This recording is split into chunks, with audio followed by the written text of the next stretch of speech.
Welcome back to the Wine and Dime Pod. We're back from hiatus. This is the podcast where we drink wine and talk hoops. I'm Chris and that's Lyndsay, and we got a lot to talk about. A lot has happened since the last episode. Say that about There's myself. been a few big moves, a few big-ish moves. We got Miles Turner over in Milwaukee now, which is interesting. Dame Lillard no longer in Milwaukee, but they man they waived him, cut his contract, stretched it, and now he's on the nostalgia tour. He's back in Portland, seemingly content to not, make a final ring chase before he retires. He will be back in his old stomping grounds. Chauncey Billups called him the highest paid assistant coach in the league. He'll be there to mentor the young guards, especially Scoot Henderson, Yeah. and start that rebuild process. I think with Dame, I feel the waving thing was shocking. I wasn't expecting the Bucks to just like wave him. But I also think that they knew that there was really no other option if they wanted to make their team better, to be perfectly honest. Like, it sucks. And it was it's shitty for their cap sheet, and it's shitty for Dame a little bit. Like, I know that, obviously, I'm sure he took that pretty personally, and I would too. I mean, being waived when you're that kind of player is like, it's not usual for that kind of thing to happen. So, but the new CBA also, I think, is going to lead to more of that to some extent. Like, I mean, you saw that with Bradley Beal's situation, although that one was even funnier because it's just like, Phoenix, why? Like, I don't know. At least Milwaukee turned it into a more productive player, but we digress. I think that, yeah, like for Dame, I wonder if he learned a little bit from the Russell Westbrook experience these last few years. As we've seen some stuff floating around about that too, where he kind of realized like the grass isn't necessarily greener, and you may not win a championship, and that sucks. But like, think about what your legacy is going to be. Do you want to chase a ring on, a new team every year? Or do you want to go back to where it all started and just build a bigger legacy? Because at the end of the day, like, Dame is still beloved in Portland.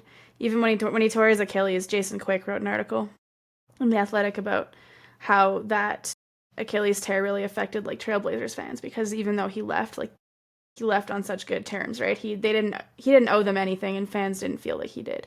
And so it was like really interesting how much love the city still has for him and how cool it is. And so I think Dame potentially looked at the kind of just like his family implications. His family still lives in Portland, his kids in particular. And I think just like figuring out what his legacy was going to be. And I think he's probably living with the fact and like okay with it now that he is going to be a one-team player who never wins a ring. And that's okay.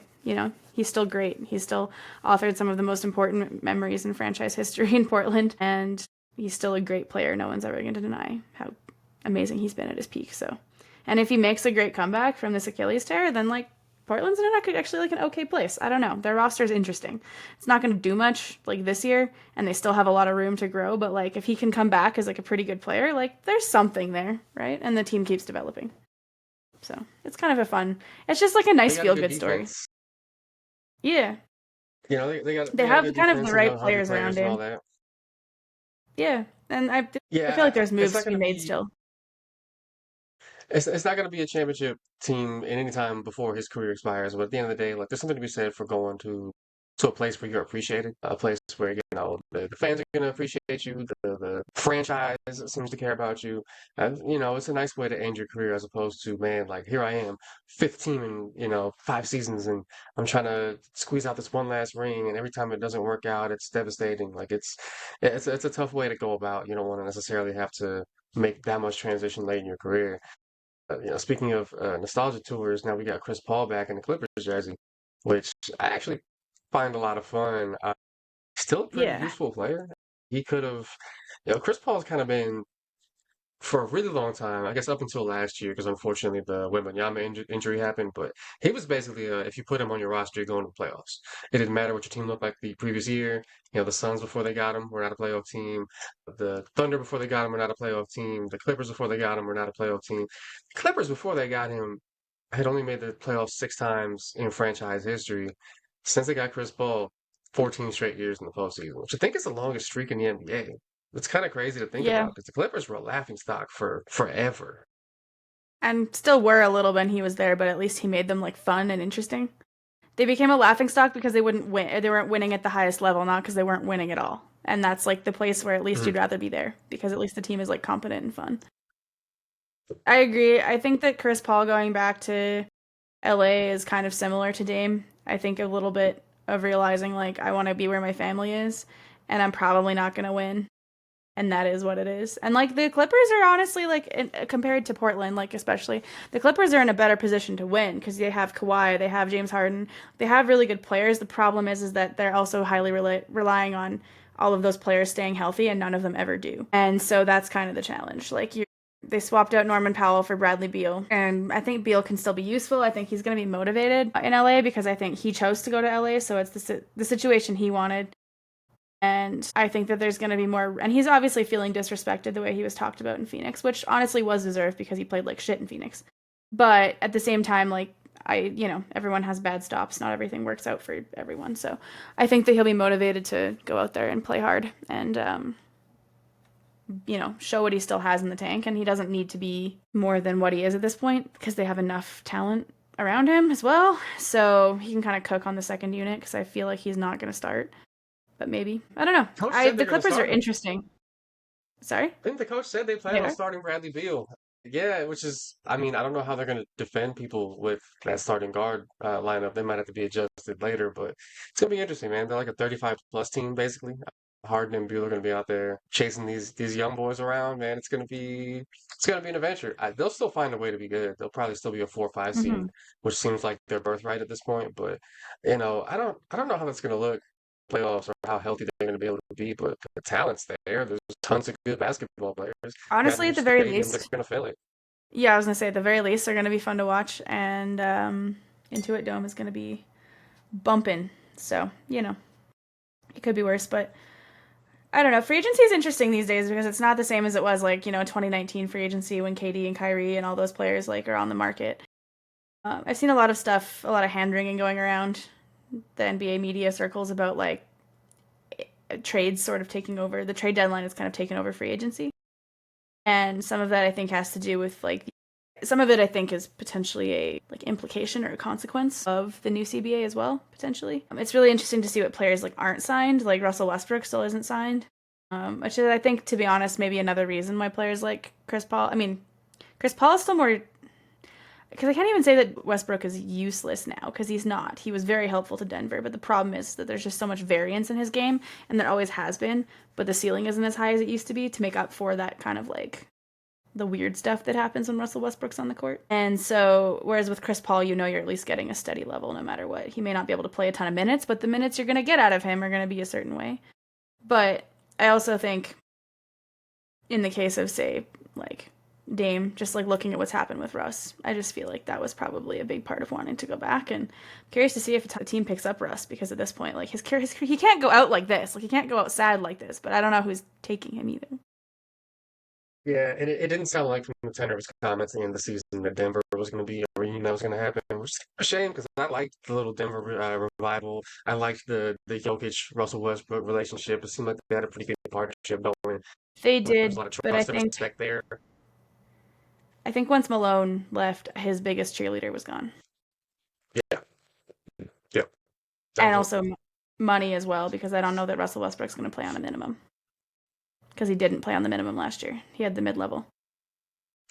Yeah, I saw a lot of people on Knicks Twitter being like, hey, you got to sign Westbrook. And I'm like, well, when would he play? The rotation is already, we already have a billion guards and wings who need minutes. It's not, Brunson has to and need play the ball when they have the 38 minutes minutes. a game. When is he going to step on the court? As much as I like Russell Westbrook and would appreciate him being on my favorite franchise, man, I just don't know when. You're not bringing him in to play 8 minutes a game like fucking Tyler Kolek, man. That's not what you get Russell Westbrook for. No. And that's not what he would want to do either. So I don't know who's asking for this or if they've thought it through at all, but it's not gonna happen. Yeah. I think Denver was a great fit for him, but I think that I think the shooting is it's a problem. They have no other guard than Jamal Murray who can shoot, and since they traded away MPJ, they needed to make sure they got shooting back. And I guess that can segue now into the Nuggets free agency, because it was definitely busy, but it wasn't even a lot of free agency itself. It was trades, because they traded MPJ to the Brooklyn Nets for Cam Johnson. And I love that fit personally. Not that Cam has necessarily been more healthy than MPJ. And they profile very similarly. He's not quite the shooter as MPJ, but he's still very good, especially just catch and shoot threes. And he's a much better and more willing defender than MPJ in my mind. Maybe that's just if he can go back to Phoenix Cam, because the Nets, it's tough because Nets Cam has been good, but it's also he was on the Nets and they had no expectations and were kind of ass. So it's like hard to tell how good he was the last couple of years. And he was injured a fair bit, but also they were bad. So how injured was he, truly? And so I'm kind of curious to see how it'll go in Denver, but I truly think he'll start to look more like Phoenix Cam, where he's a bit more in that right role, where he's just 3-and-D wing, like he's going to make the right play. He's a smart player. He's a really heady player, so he's going to figure out how to play around Jokic pretty easily. And he's just got he's a little less mercurial in terms of personality, I think, than MPJ. I mean, MPJ was a great teammate. It seems like everyone loved him. No one was like happy to see him go. But I suspect that it'll be nice for them to have a more consistent, especially for Adelman, to have a more consistent defense on the wing next to Aaron Gordon. So AG gets a little bit of a break, and also they can play AG at the 5 a bit more. So just a little more versatility, especially because Christian Brown's taken another step. I think Peyton Watson's and Strother, I think, are going to get more chance to kind of show what they can do. And then they got Bruce Brown and Tim Hardaway back in free agency. And so those are both just like great, like kind of flyers at this point. I think Tim Hardaway he was great in Detroit. I feel like his shooting is going to be really nice next to Jokic. He can do a little bit off the dribble too. So just provides a little bit more versatility at guard. And then Bruce Brown was kind of a Swiss Army knife at guard as well. So I feel like they've done a good job just converting that salary. And then on top of that, they also traded Dario Saric, who was doing absolutely nothing for them, for Jonas Valanciunas. So I don't know what's happening in Sacramento, but their GM just needs to stop answering the phone because they're getting fleeced every time. Like, there's no way that they should have been able to get Jonas Valanciunas for Dario Saric. No offense to Saric, but JV is a much more productive player. Like, Saric wasn't even in the rotation at some Saric point was last nice, year. and he was nice for a while in Phoenix, and then that knee injury just hasn't really been effective since that knee injury. But one thing that's clear for the Nuggets is they got a clear upgrade at the podcaster position. I think Cam Johnson is just a much better talker in front of a microphone than MPJ. So unfortunately, a little bit less Except conspiratorial as MPJ is well, the which only is one always who's gotten welcome. Jokic to, like, open up before. Yeah, yeah. Well, he's got another podcasting small ball power forward on the team now, so he might be able to get him on there too. You might see him It on the was Young Man super... Three or some shit I in the near I future. forgot. I forgot Cam Johnson has a podcast, actually, so that's funny. Cam Johnson might even be able to get the horse on the podcast, man. He might really be like that. He might be the one. I would like to see that very much. I would just like to see I would like someone to love me as much as Jokic loves his horses. That's just, I mean, I have a partner and I love her and she loves me back, but like, I don't know, that love that Jokic has for his horses is next level. So I think everyone deserves that kind of love in their lives, personally. But he's having a good off season. But I think back to JV though, they finally have a solution at the backup center position. So that was nice. That was something as a Nuggets fan I was pretty happy to see because it's been rough out there the last few years. I mean, Calvin Booth drafted someone last year and then he tore his Achilles in training camp. So it was like, great, this is going to go super well.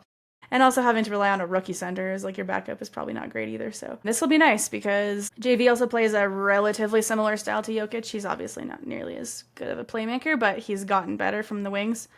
From the elbows and stuff, and he's a heady player, like he'll keep it moving. He's pretty malleable, but he's also got that post presence. He's like still a very efficient post scorer. His post ups are one of the more efficient plays in the league, so you still don't lose some of that post offense once Jokic goes off. And just he's a big presence. He can get them some rebounds, which has always also been a problem. So he's also got the ability to shoot from 3. He's not going to take a high volume of them, but he can. He really developed that skill in New Orleans. He started in Toronto and then kind of kept going, especially in Memphis and especially in New Orleans. So I feel like there's like just a little wrinkle to his game that makes it interesting. There's all the drama with that Greek team because I think he wanted to go back to Europe, but I don't know, but I also don't know how much he personally was like, let's go, because there was a lot of miscommunication between what his agent was telling him and wasn't telling him. Versus, I don't know. Seems like it was a messy situation, but I'm glad that he is going to play for the Nuggets, at least for this year. There's only 2 years left on his contract, so who knows. But Denver's going to be able to Denver, have a big, burly Eastern European man at the center position all 48 minutes this season, which is very nice. It's very nice. It's very helpful. yeah. And I mean, in the playoffs, they'll probably deploy AG as the 5, like they, have a small ball 5 like they usually do, and we'll see how this kid, Deron Holmes, does, because he looked really good in Summer League for whatever that's worth, so I feel like there's a little flexibility now in the front court, which is kind of nice because there hasn't been for a couple of years. That was a big. You don't have to play DeAndre Jordan any meaningful minutes, and that's kind of important. Because I love DJ, but he's not himself anymore. He's not worth Yeah, playing he can 18 go minutes back a to game in being the playoffs. he can go back to being the vibes manager, slash like old head on the team to help with his young bigs Yeah. or whatever. But he hasn't been. He had like a really good game in the middle of the season, just out of nowhere. He just went off. But I think it's safe to say this isn't the Lob City version of DeAndre Jordan anymore, which is too bad because he's always been a really fun player. I've always loved him, and I still like his personality. He's a really great vet for that team, but kind of like Garrett Temple has been in Toronto the last few years. But um, yeah, more useful as veteran than player. Good to that he's finally in the pecking order he should be in Denver. But yeah, just trying to think of other big free agency moves. I got the free agent tracker. I mean, a bunch of players re-signed.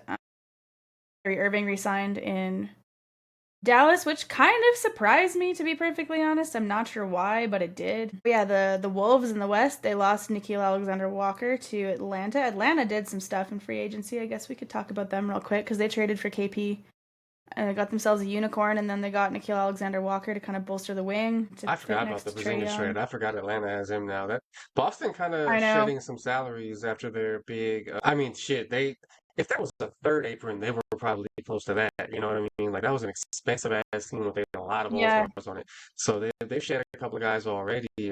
KP gone, and he was kind of the big missing piece from the team that came up short in the finals the year before and that wound up winning it. Like he kind of changed like the calculus for that team and gave them that extra dimension. You know what I mean? And now he's gone. It kind of feels like an admission for Boston. Like, hey, we know we're not winning this year without Tatum. Let's try to shed some salary and get some flexibility back so we can take a stab at it the next year, which is kind of the opposite of what the Bucks did with Lillard, right? They were like, hey, nah, we're not waiting for him to come back, man. This is just not going to happen. Boston were like, hey, this can be a down year, get knocked out the second round of the playoffs or whatever. We're thinking about 2026, 27 season. Yeah, right. Yeah, definitely different approaches, but I feel like some of that is also a result of the stars they have on their teams because like in Boston's case, it's their star that's injured. And also payroll was insane, but with the Bucks, their main star wasn't the one that got hurt. As much as Dame was a big star, it was also clear that experiment wasn't working. And I think that they wanted to trade him anyway or find some other like solution to Dame because I don't think that was working and they have to try and keep Giannis. So the motivations are definitely a little bit different, but yeah, it's pretty crazy that the Celtics just were like shipping people left, right, and center. In particular, I mean, they picked up Anthony Simons to try and get some scoring help, but who knows if he'll even make the team based on salary at this point, to be honest. They got rid of Drew Holiday, which was kind of surprising. I didn't really expect them to like send Drew He's out. been traded to the Blazers again. Yeah, which is really funny. So now him and Dame get to play together after being traded for each other, basically. Unless he once again never plays for the Blazers, he might get rerouted again. It looks like he is. Yeah, So far, it looks we'll like they're keeping him around because they want to give Scoot Henderson basically the best possible apprenticeship behind one of the best defensive point guards ever and one of the best offensive point guards ever. So they're basically trying to give Scoot all of the resources to be good. So I suspect that Drew will play. And there was also some like talk about Drew asking Dame for number 0 or something, or they had to like fight over the number. Oh, they used to live in his apartment or something like that when he wound up in Milwaukee or Yeah. something. But I do think it's kind of funny the idea Yeah. that Scoot is getting like the Avatar treatment, where like, okay, we have like the master of offense here to teach you the ways of offense, or the master of defense here to teach you the ways of defense, and we're hoping that you'll become like the ultimate point guard who can do both. You know what I mean? That, like, hey, Because I think he has the physical tools to what do both. it's gonna be what, year 3 for him? Like this is the time when you want to see those things start to pay dividends a little bit, like year 3, year 4. So it's gonna be interesting to see if the apprenticeship pays off, if him interning under Lillard and Holiday firm turns into him getting the full-time job. Because at a certain point you like to see him showing why he was drafted so Yeah. high. It's been so hard with him though too because I really just like point guards take a long time to develop and we know that, but also like the Blazers have been weird and shitty. So like mostly weird the last year because they weren't good last year, but they also weren't like awful. They could clearly see like some signs of like we're going in the right direction, but they're just a weird team. And so I feel like for players, like, I feel like for young players like Scoot, and like, this is always the challenge of like being a lottery pick and like have the worst teams getting the best players, is it's just like such a weird development, you know, like, especially if the franchise you go to is someone like the Hornets or the Wizards, where you're like, don't trust that you're well run. At least the Blazers have had like a pretty good, decent history of being fairly well run. So it's just like a weird development environment for a player. So I'm also curious to see how he turns out. I feel like this year will be interesting, obviously having Drew on the team, and like Dame is there, but he's not playing. But I think next year will be very much the fourth year will be very much like, okay, so what have you done? Like, what have you learned? We'll start to see that hopefully more. But I think Scoot has like the physical capabilities to be a really great two-way player. It's just whether or not he wants to be. I honestly have watched very little Scoot, so I can't really comment on much, but I feel like that's the general scouting report, is he's not like the most defensively inclined player, but it's not because of a lack of skill. It's just, you know, like all young players, kind of meh, you know, take some time. So that's fun. But yeah, Atlanta got kind of interesting with some pieces. I keep forgetting they get KP, but I think that'll be fun. It'll be interesting to see if they play Onyeka Okongwu. They start him next to KP, or if they play KP as a 5, if KP is even fully healthy, because he was like really sick for a while there during the playoffs. I don't know. A lot of weird shit. I'm not sad to see Boston in shambles, but that's just me. Oh yeah, Orlando got Tyus Jones. Really small move, but that's kind of a nice little extra, just getting someone who can organize the team into their offense, which will be kind of nice. And I'm just going through some random stuff. Oh, we're going to see John Collins be in the league again. He exists. He is with the Clippers now, so John Collins' watch is officially over for anyone who was on that front. I'm pretty sure that Lob City's back. I mean, he's got Harden and Chris Paul to throw in lobs, so we might see some really yeah, fun he's the dunks over in Clippers land. maybe As the Lob only City guy is who still back. has like, is the only Knees player on the team who can like still jump, you know, and still has the youth has to knees. elevate Yeah, off the ground. Yeah, you might see some really cool dunks out of John Collins this year, because I think people forgot how cool he was when he was not on a garbage franchise. and I think too what people forget. Even like Zach Lowe brought this up last week. I think maybe I don't know. The days have run together these days. He brought up that, you know, kind of in that Western Conference Finals appearance the Hawks made against the the second round appearance where they beat the Sixers there to go to the Western Conference Final, or yeah, Eastern Conference Finals, sorry. You saw John Collins kind of tap into a level of defense and rebounding that he'd never really done before, like just the little stuff that you kind of need of a player like him. And so the ideal, I think, is if he can get to that level again too, like he'll be a really great player for the Clippers. And yeah, like you said, he's also young, so he's one of the only people who can still catch lobs. Just scooting through some stuff here. Yeah, nothing super. Davion Mitchell chose to go back to. I saw D Mitchell in Miami. I was like, wait, what? Davion. No, Wait, not that. yeah. Oh yeah, Alonzo But Ball. He's a Chicago Bull now. Since, congratulations. or sorry, he's not a Chicago Bull anymore. Sorry, he's a Cleveland Cavalier because the It's kind of a Bulls nice pickup for are. them. That's kind of a nice pickup. They could use It's a actually a little ball great handling pickup. defense out there. Yeah, I think it's a bit more stable than Ty Jerome in the sense that, like, maybe not health wise, but in terms of like he's not going to just absolutely disappear after having a great season kind of situation. I feel like you can rely on Lonzo a little more. And it just like seems like he's a pretty likable guy. Just a nice little fit for the locker room. I think that will be really good. And he's never really had a chance to play winning basketball because when he has, he's been injured. So I'm happy for him to get to go to a team like that. I think Kenny Atkinson will do good things for him. I think he'll just fit nicely in that. The Bulls are still the Bulls. It's confusing as hell as to what they're doing most of the time. Mason Plumlee is with the Hornets now, so there's still a Plumlee in the league in case you were scared. And a bunch of extensions. Fred VanVleet chose to stay in Houston. He took a bit of a discount to do so. To be fair, he was kind of wildly overpaid. To be fair, he was also like wildly overpaid the first time to get him to Houston, so it kind of worked out for him. Oops, what did I? Like I said, Kyrie resigned. Naz Reid's resigned in Minnesota. Same with Julius Randle. So that's pretty big. They lost Nah, which kind of sucks, but I think they feel really good about Terrence Shannon, so they should be okay. Dennis Schroeder chose to go to Sacramento via the trade. I don't know what Sacramento's doing. Kang's behavior is definitely a thing. They're doing something. They're doing some Kang's things, for sure. Sandra, we have a Georgian on the Raptors now. Sandra Makmushvili. Butchered that, but he's on the Raptors, which, gotta be honest, I'm completely indifferent towards. Is he between 6'7" and 6'9"? Because then he'll fit right in. He is a real center, so he's basically just going to absorb minutes behind, which is cool. Oh yeah, your Knicks, they had a really nice little off season. They got Gershon Yabusele, which I think will be fun. Too like interesting going on here.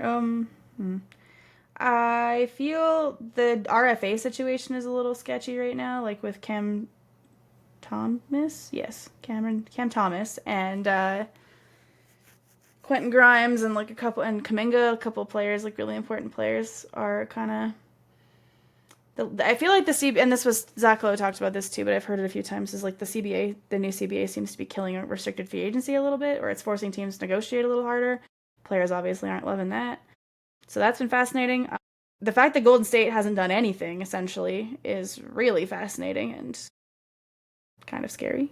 It's not good. Doesn't seem good for Warriors fans. Supposedly they're still trying to swing a Kuminga trade, but it's been a couple of years and they haven't really gotten any serious traction on that. I don't know what the market is or what they might get in return, but I don't necessarily think it's going to be something that moves the needle for them, because if he was good enough to fetch somebody who would seriously move the needle for them, then he would be good enough to help them win right now, as he is, which I guess is not the case. So basically, he just doesn't fit the style of play, I think, more than anything else. It's not even really like a full talent issue. And because I think this is also classic, like young, raw, and kind of flawed player trying to find a space on a veteran trying to win team can be really challenging. And like that was part of what made MPJ hard for a long time, was that he had to the one thing that went for him versus the Kuminga is that at least MPJ had like one really elite skill, and then that bought him some time because Denver just needed his shooting.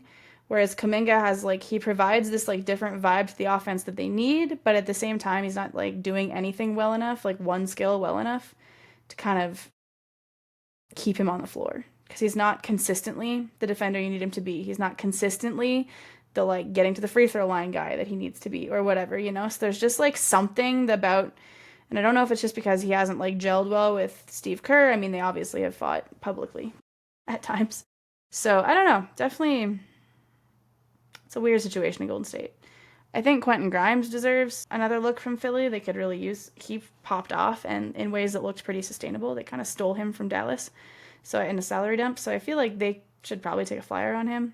And I think what we're going to start seeing is more like negotiation on these like rookie scale like the extension of the rookie scale, like rather than people just maxing dudes out, because that's just, you can just do that. I feel like there's going to be a bit more negotiation going forward with those kinds of contracts, just because they have to, especially because you don't want to lock yourself into a potentially flawed player and I think in past years a player like Kuminga, they would just max him out and figure it out later, but now you can't really do that, because people don't have the cap space and the CBA is just like really limiting. So it's going to be really interesting to start seeing the ripple effects of the aprons and all that, of basically functionally working in a hard cap, how that's going to start to impact. Yeah, you don't just get like an auto max contract on your first extension if you're a recent lottery pick. It's just not going to work out that way. So a lot of guys are going to have to really get into it with their front offices over how much they deserve to get paid over the next 4 seasons of their career. That's going to be really interesting to see how that plays out, because there could be some more contentious relationships between players and general managers, thanks to the CBA that the former Players Association head is now complaining about retroactively. CJ? Yeah. Bro, you were in the room. Like, you signed the doc. Oh my God. Players associations, like, low-key really bother me sometimes, because and I think this is an issue with unions, but I feel like players unions are like the least efficient unions, in the sense that like, because they all want very different things. Like the pay scale, the difference in pay scale is so big between like minimum players and the stars, and it's like who gets the most say and who gets the most. I don't know. It's just really interesting to me, and it's fun because. Do you have any other NBA free agency thoughts? Because if not, I'm just going to pivot into the W. My one favorite story from NBA free agency was a young French man's journey to the east. So I don't know if anyone remembers those like shitty like Dos Equis ads where it's like the most interesting man in the world, and like Yeah, that's Wemby. every scene he's like somewhere. Yeah, Victor Wembanyama basically lives life like an Action Bronson lyric, like running with my trainer on with Shaolin monks in a in a mountain in China or whatever. He basically lives Action Bronson lyrics. Like this is the life he's living, playing chess with random people in the middle of like Central Park and shit. Like this is how he is. He's genuinely like an interesting and worldly person in a way that professional athletes often aren't. I think some of these people are so single-mindedly dedicated to being great at their sport and who are so like professionalized so early that they just don't You really know what it develop is? personalities or interests outside of the It's the sport. Kobe mentality. It's the Kobe mentality.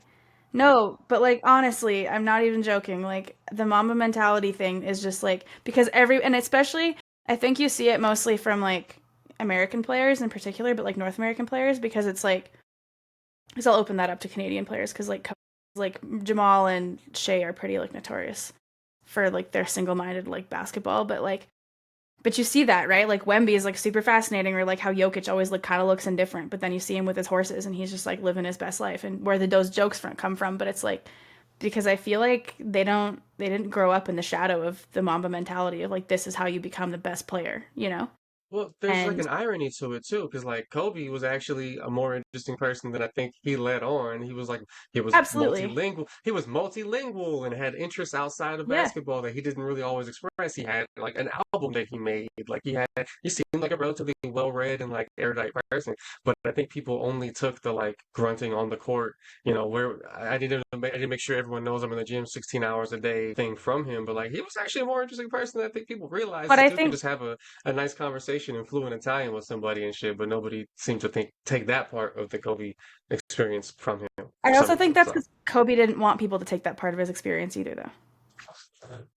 Because like his literally taking on the Mamba, like becoming the Black Mamba, like that was his whole like thing, right? And like that, like it was about the work ethic and like whatever. And like, yeah, he was an interesting, pretty balanced person, but he didn't really display that a lot. Like if you really knew stuff about Kobe, you knew that. But it wasn't even until later in his career that that stuff really started coming out. But like the Kobe that everybody's like, like prime Kobe was not displaying that level of like interest in other things. He wasn't openly, and some of that probably has to do with social media. Like if social media was a bigger deal during like more of his career, like maybe it would be different. But I feel like it was very singularly about basketball for him because that's his chase of Michael Jordan, right? Like that kind of situation. And so, and even like LeBron, like we know he has other interests because he's always like traveling and doing other stuff. But at the same time, everyone kind of knows him still as being this like, he spends millions of dollars on his body and like all that kind of stuff. And it's like for some reason, the focus still always comes back to basketball, even though those players did have personalities. But I just like, I honestly do think like Kobe didn't really display the balanced side of his personality as much as, say, like Wemby or Jokic or like some of these European players who are just like, nah. But the other thing too is honestly, it's like literally a European mentality. Like they're very European dudes because it's like for instance, like I don't know, we talk about like say the Mediterranean diet in North America and how it's like it's better for you because I mean it is, right? You eat more produce, whatever. But like we forget to talk about the like eating and dining habits of people who live in the Mediterranean, where it's like it's about eating slowly and it's a social thing and it's like there's like a culture around the food. It's not just physically what you're putting in your body. And I feel like that sort of mentality is coming into like European basketball a little bit, where they're like, yeah, this is my job and I am like very focused on it and I love basketball, but I'm also like a person and your job shouldn't be your whole life. It's just like workplace identity. At least that's my take I on don't it. I don't know. That's my read.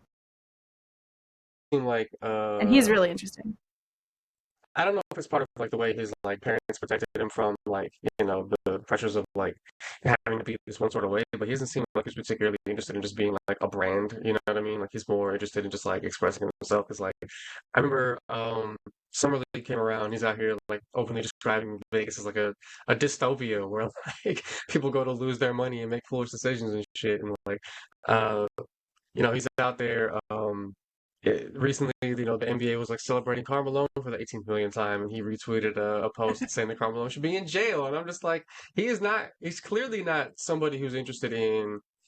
I don't even think it's necessarily about like, oh, he's not single-mindedly focused on basketball. I think it's just that he is not particularly interested in being a corporate interest, if that makes sense. I think a No, lot of players are absolutely. so like obviously everyone who's a great player in the NBA is obsessed with basketball, Wemby included, but I think a lot of players are very focused on branding, and so they in the interest of becoming basically a corporate entity who is marketable and can sell millions of things all over the world, they will flatten out elements of their personality to conform to what, Disney or Reebok or Nike or whatever will allow. Where it's like maybe doesn't seem particularly interested in the commercial aspects of the game outside of basketball. I'm sure he is going to want a supermax contract, right? Jokic also Yeah, supermax contract, right? But they're not totally. as interested in, oh, I need to have this and this attached to my name. Like Jokic Well, I has his own mean, shoe when he does tours in China, but he's not. It's not quite the same level of like, I need to be Harden. the face of Harden's all tours of things on China, all billboards. like Harden's tours of China are so much different than what Jokic has been doing. Part of it is like Jokic is representing a Chinese shoe company, so that's also been very fascinating just to see those Right. differences. But like to your point, because I agree, like I honestly do think Wemby is more like Jokic in that sense, like just like vibe sense. Like they have different interests, obviously, Mm. but I feel like spiritually they're kind of more similar than anything else because because I think you nailed it on the head. Like they obviously care about basketball and they obviously care about money. Like it's not like Wemby didn't sign a shoe deal with Nike, right? Like it's not like he turned it down. So it's like they still want that, right? They still because that's part of the status of being an elite basketball player. Like I think Jokic left Nike because he felt kind of disrespected by Nike. Like Nike didn't do anything to promote him until they won a championship. And I think Jokic is like you're never gonna give me a shoe because Nike doesn't give big men shoes. So it's like why stay, right? Why not go Right. to a company that can give more like value, right?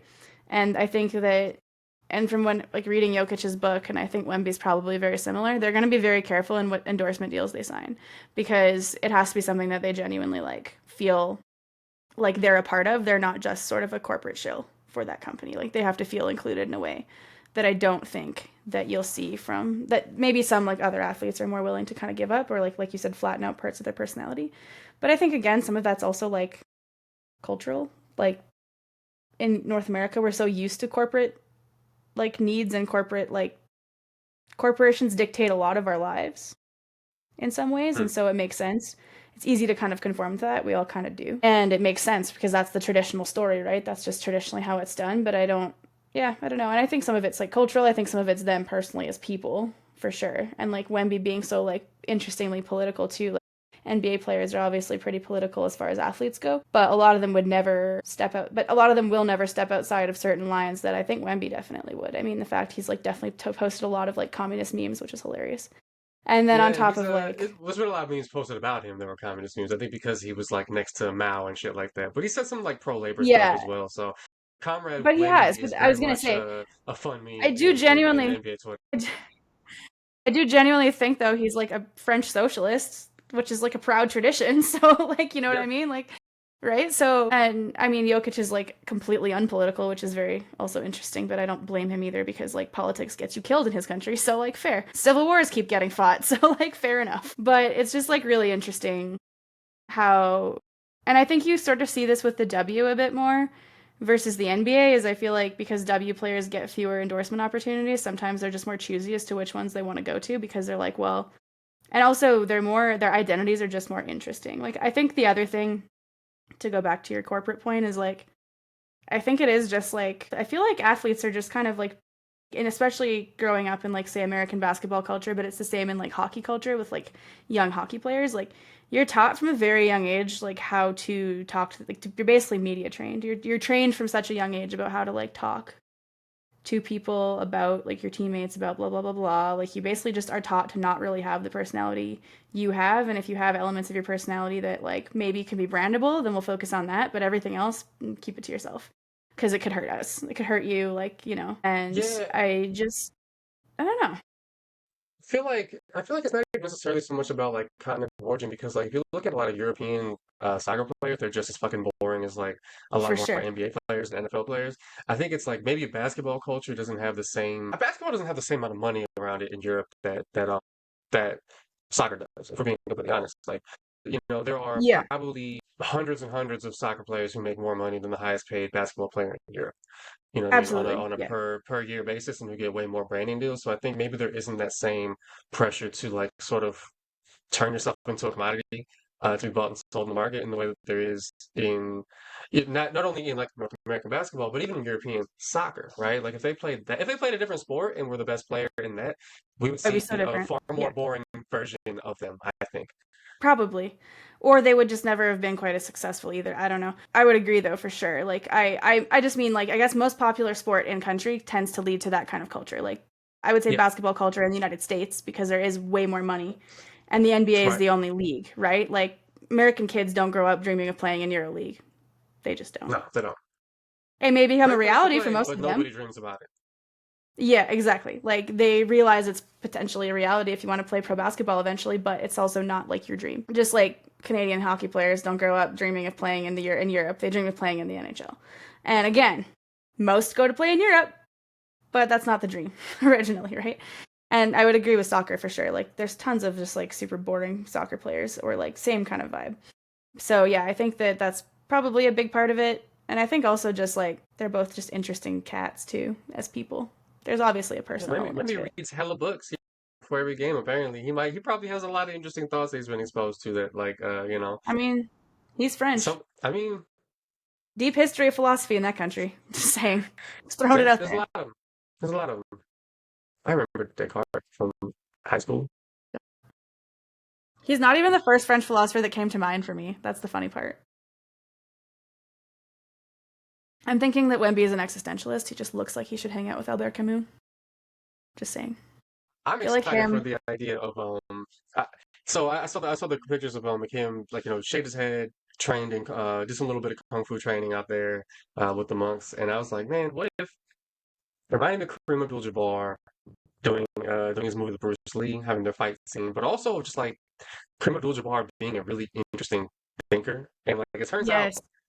it turns out, so he writes on like Substack now. He done like guest articles here His and there from Substack other kicks places ass, before. actually. He's a good writer. He's so good. He's a lot. He's a better writer than me. I was just like, God damn! Like, why is he? He also is 7'3" and was a leading scorer in the NBA history for a long time. Like One of that's the best pretty basketball players self-set. to ever touch a court, and also turns Yeah, out one of the best writers out there too. Damn. yeah, it's No, really but good. Kareem is. I've read a few of his things over the years because Tom Ziller in particular, shares a lot of his pieces. Because at the end of Ziller's newsletter, he provides like links of other things like he's been reading, and he often shares Kareem because Kareem, yeah, often has like really fascinating thoughts on like just like the NBA and like American culture and whatever as a whole. And I mean, he was always a very vocal NBA player too, so it's like really interesting. And yeah, I would him and Wemby. I feel like I'd pay money to like watch like some kind of just like panel discussion with those two. You'd need the right moderator. It's probably like I feel like an academic would be an excellent moderator for those two. Someone who studies like sports or like because there's tons of people who do. There'd be something interesting there for sure. But yeah, I don't know. I think that, and it's not to say that the vast majority of like other players, like American or otherwise, are like dumb or anything else. Because obviously we're not saying that. But like, there's just something really fascinatingly like intellectual about Wemby that doesn't show up necessarily in other players.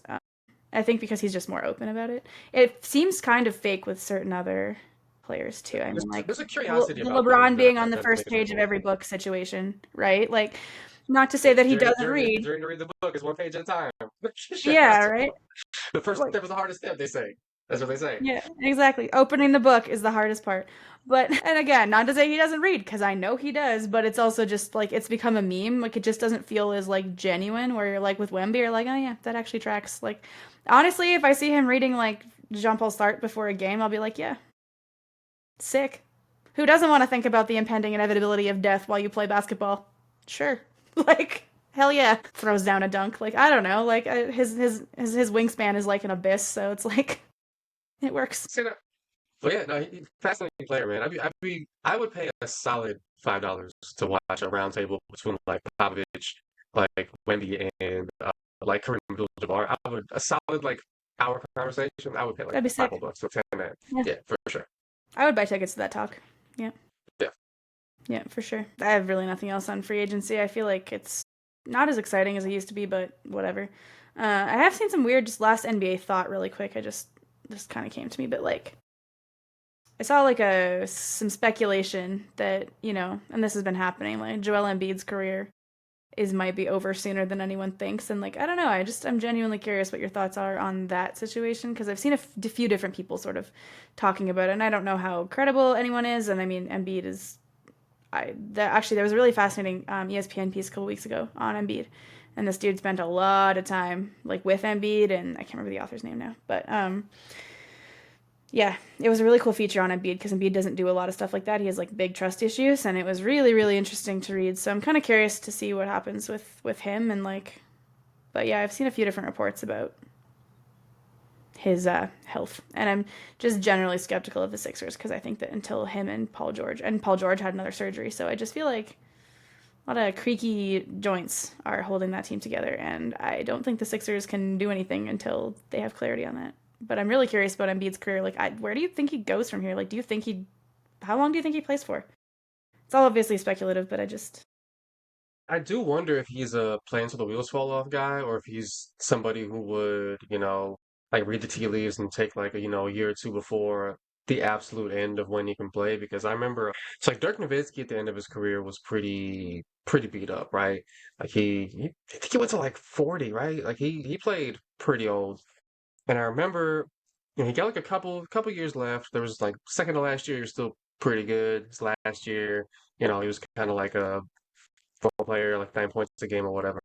But I remember hearing him talk about it. He was like, "I wish I retired 2 years earlier to be like easier to play with my kids."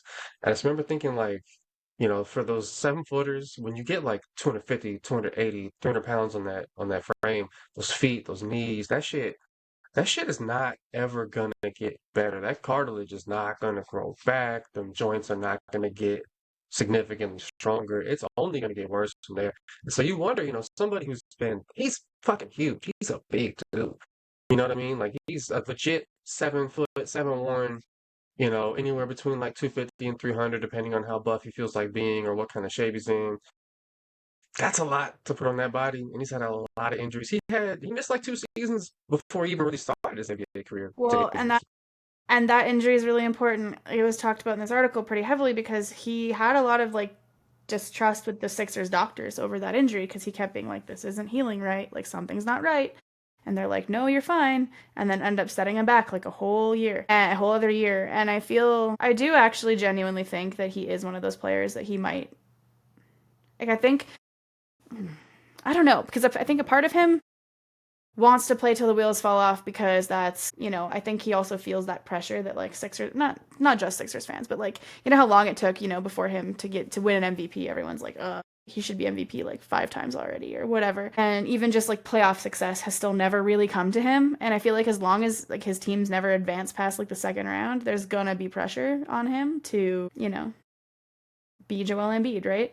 But I also wonder though if you're exactly right, though, where like he is a smart enough dude to look at all the injuries he's had. He's a father now, and he's like, you know, maybe you just kind of like tie it up. You end it sooner than you wanted to, because it's better to go out and live the rest of your life in a better place than to not. Because like Kevin McHale talked about, like has like a permanent like space in his foot, because he played injured, and he got warned, like, if you play injured, this could happen to you in the future. And he's like, whatever. And then it happened, and he's like, in constant pain.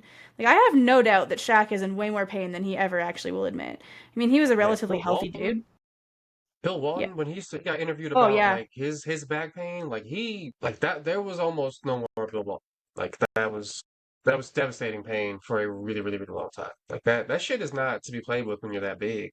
And like, you don't like yeah, I hopefully he makes the decision that's best for him, you know what I mean? And hopefully his body heals up. You don't want to see dudes limping around for the rest of their life. That's never fun. So, hopefully his shit gets right in time for him to play again. Because I mean, it's gotta suck to be fresh off of like an Olympic gold medal, and now you're like, damn, like am I even really? What's the rest of my career gonna look like? That's a tough like emotional dip to have to deal with for sure. Yeah, and I mean, he's not that old either. So, I mean, like, I feel like professional sports careers are funny too, because you definitely retire at an age that's so much earlier than like the average person ever retires from like work. So you have like a whole second life after professional sports. So it's already hard to deal with like your professional mortality, and then on top of that, like this is a force. Something's forcing his hand to have like reckon with these thoughts.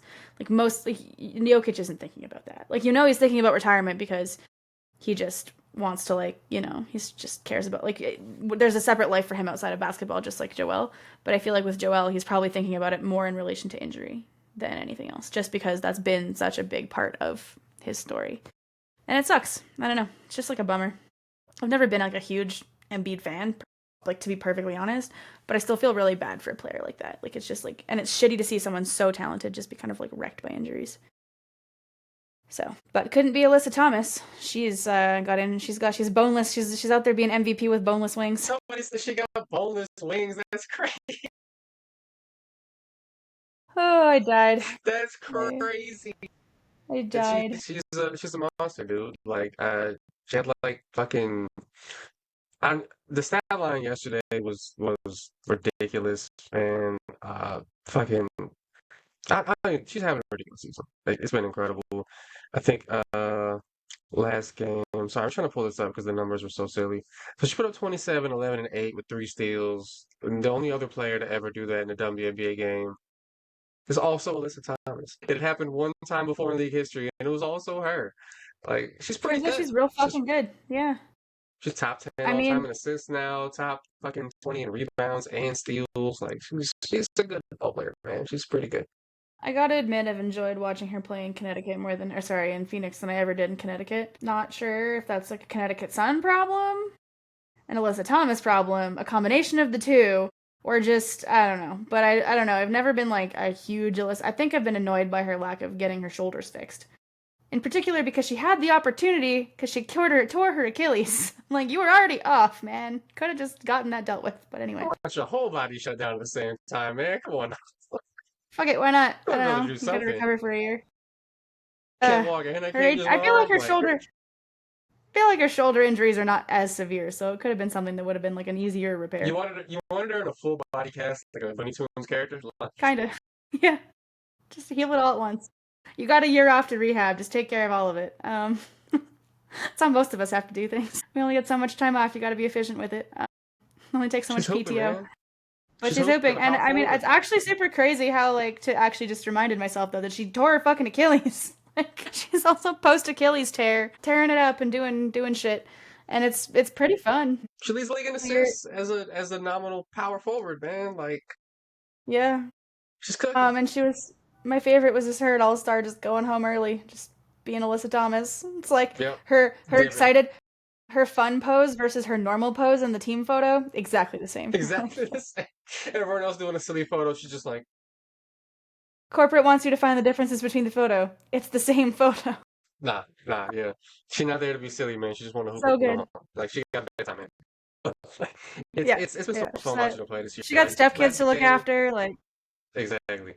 Last game, she on a drive, put her shoulder on the player, absolutely, like, blasted her. And then on the way down, gave her a shove to the ground. And I was just like, I think this is my favorite player now. Like, now that Tarazi's retired, I think this is my new favorite player. They picked her in the Athletic. They did like a player surveys. They had her as like a near consensus for like the biggest trash talker in the league. And I was just like, yeah. It's funny because she doesn't look like she would be. Phoenix, the more things stay the same. I don't know. I'm not sure why, but that one low-key surprised me only in the sense that, like, she just looks like she goes out there and, like, physically bullies people, but doesn't, like, talk a lot of trash. So it was just, like, funny because I'm like, okay, like, I see you. Like, that's cool. I think she just doesn't quietly or something. Yeah, totally. I know she does that. She's known for doing that, like, smirk after she like runs somebody over and scores. But like, I didn't realize she was talking hella shit. One of the players was like, "Man, I'm not even guarding. She's talking to me." Yeah. You're writing for a Phoenix Mercury content mill now. So what do we got on the Mercury? What's your report? I mean, I think they're the third best record in the league, and I think about third in terms of championship contenders where they stand. Bonner's out there. She's been hooping off the bench. All those rumors about she wanted to leave Indiana because she had to come off the bench are pretty clearly false. The 3-time Sixth Player of the Year is once again. I was going to say, I don't think it ever had anything to do with that. I know it did not. She had to come out and say it publicly though, so people would shut up. But like, no, it was not. It's not because she was coming off the bench. I'm so curious sorry to interject. I'm still curious about all of what went down in Indiana because I'm like. Well, and like the thing when people are like, oh, she's not getting the ball enough, and I'm like, I'm not really sure what she expected if she thought she was getting the ball like a bunch of times, so I'm not sure that that's the issue. So I'm curious to see what else. I wonder if it was the hateful ass fan base. I don't know. We'll never know. But anyway, sorry. Continue. Yeah, the Mercury looked pretty good. They were I think still are actually top five in offense and defense, which is exactly what you want to see. A team that's played six rookies this year in like actual substantive roles to go out there and like actually play like a championship contender is pretty fucking dope. Got two wins over the Liberty, one over the Lynx. It's a nice team, man. It's a nice team. If they can find that chemistry now that it's like Copper and Sabley and Thomas only played 8 games together all season. So if they can find that chemistry and get them to that next level, I think they could be really fucking good, man. But it's I will say, still New York and Minnesota got to be the favorites. Got to be the favorites. New York just got even richer because of course they did. oh my, forgot until you brought that up again. I'm upset. Ugh, Yeah, one they of my just favorite players ever is coming. added Misaman from Europe and so a team that already won a championship last year and already has 86 billion All-Stars on the team. I don't know how the WNBA cap works as well as I do with the NBA one. It doesn't seem like it's working as intended. Liberty can just get whoever they want apparently. So My internet's plus cutting John out Phil a bit. Jones is back and hooping again. Yeah, the rich are getting richer. Their power straight and the gang. Yeah, the depth chart now it's power straight. Yeah, the power straight. I'm like actually really like upset about Emma Meesseman going to New York. I love her so much, and I'm so mad. Like they don't need her. You don't need to go The there, Mystics were girl. Go right there. somewhere else. There's a lovely Belgian restaurant in downtown DC. You could have been a Washington Mystic. She won a championship there. Like wasn't it, she won Finals MVP actually, I think.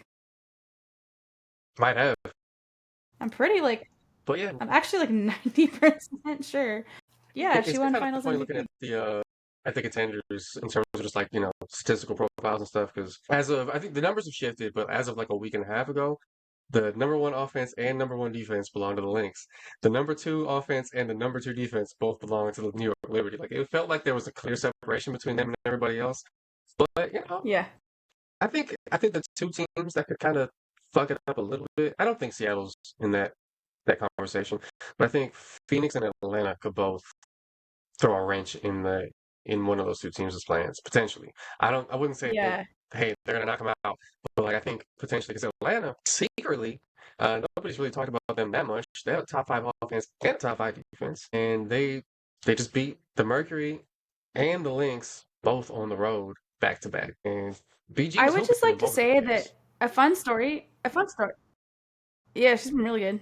Their free agency, like getting Brianna Jones, getting BG, the coaching change seems to be really working. The players seem to have like really I'm kind of fascinated by this like influx of coaches from college, like because Atlanta did that, the Sparks did that, and the Sparks have been kind of surging lately. Like there was some skepticism about maybe those coaches and like what they brought to the table, but they've been really good, more so than even like well, way better than the coach who got plucked off a WNBA coaching staff in Dallas, Klonis there.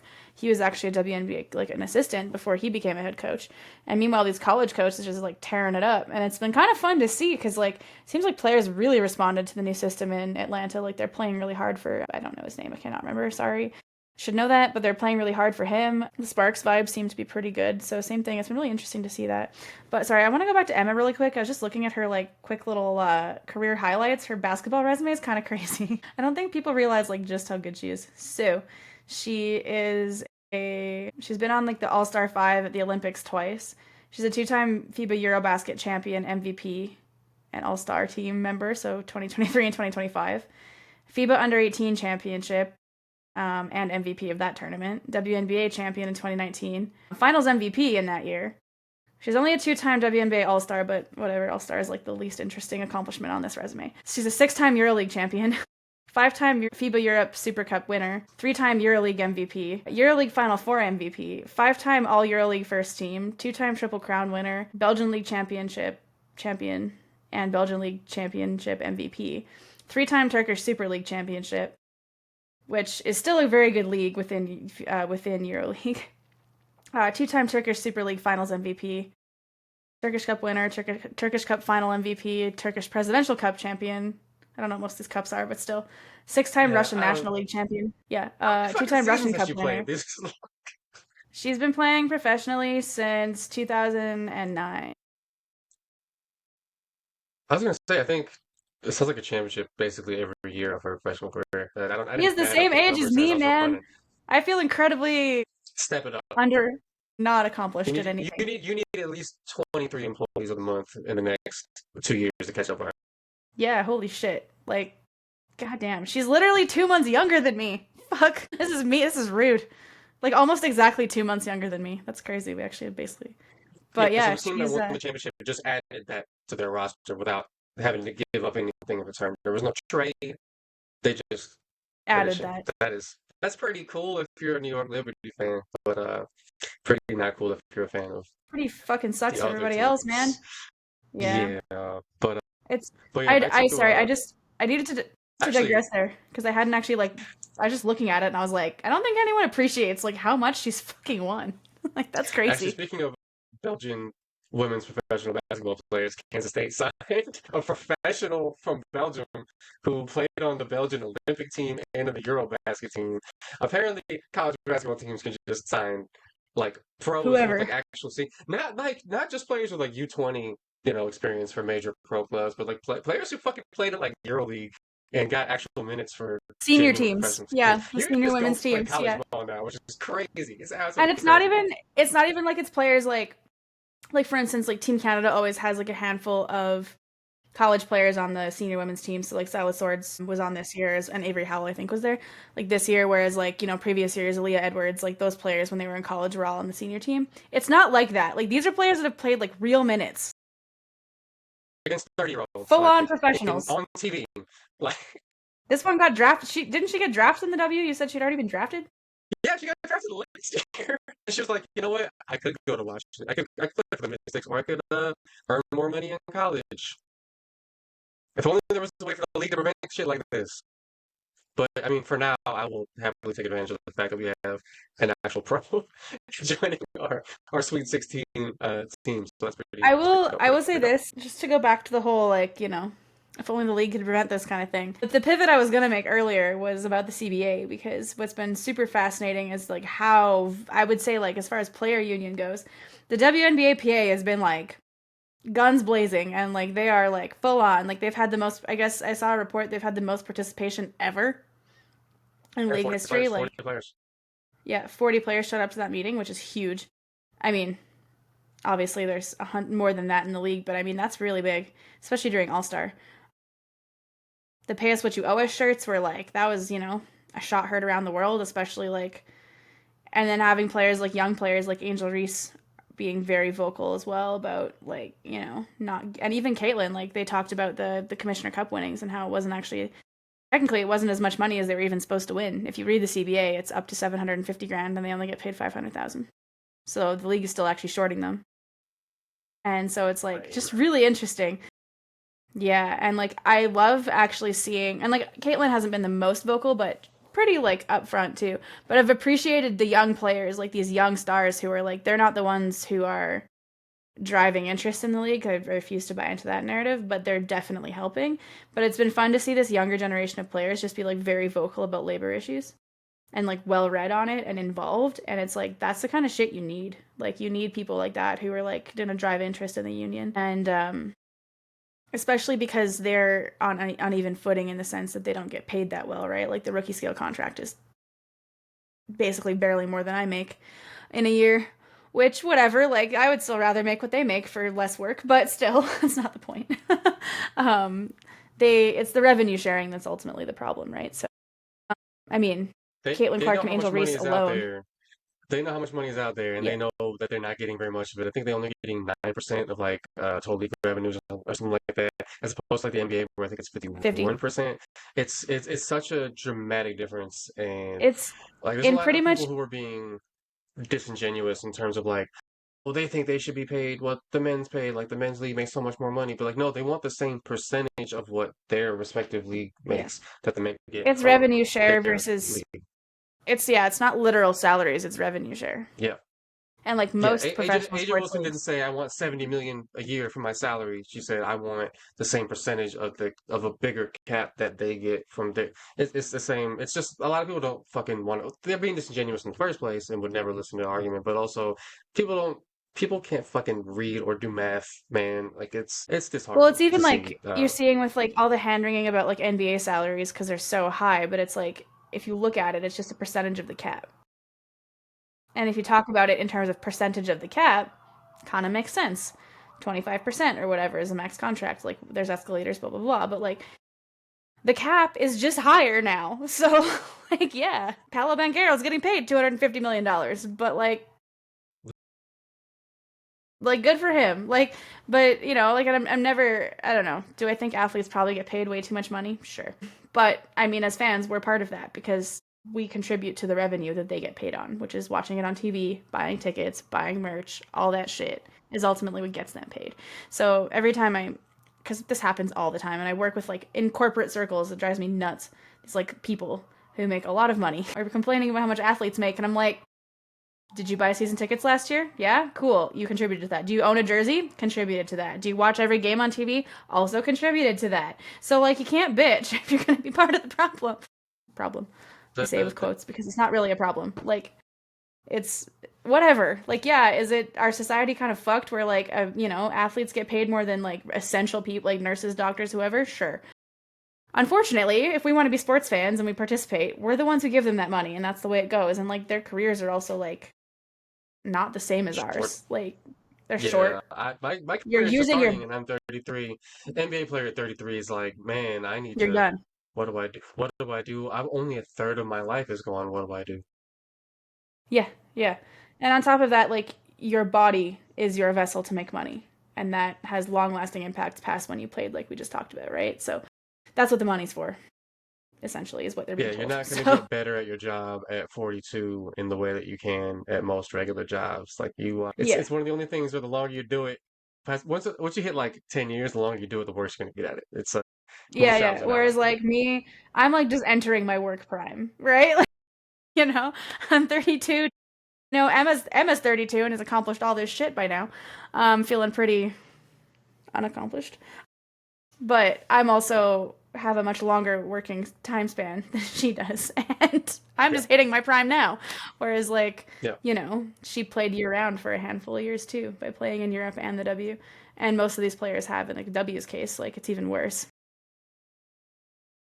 I yeah, I'm always supportive of, and at the end of the day, like I'm supportive of labor as a whole, and that includes athletes. I don't care if their salaries are significantly higher than I will ever dream about seeing in my life. They still deserve Well, labor rights. one thing I'm curious about is like, there are players who have painted the league's proposals as being, Sably called it a slap in the face. Not the most recent one, but before that, some players are saying they haven't made significant headway. There's been conversations is the tone, but like necessarily a lot of progress. And one thing that's been raised more than a few times, talk is, hey, if we have to, do a lockout, we're prepared to do that.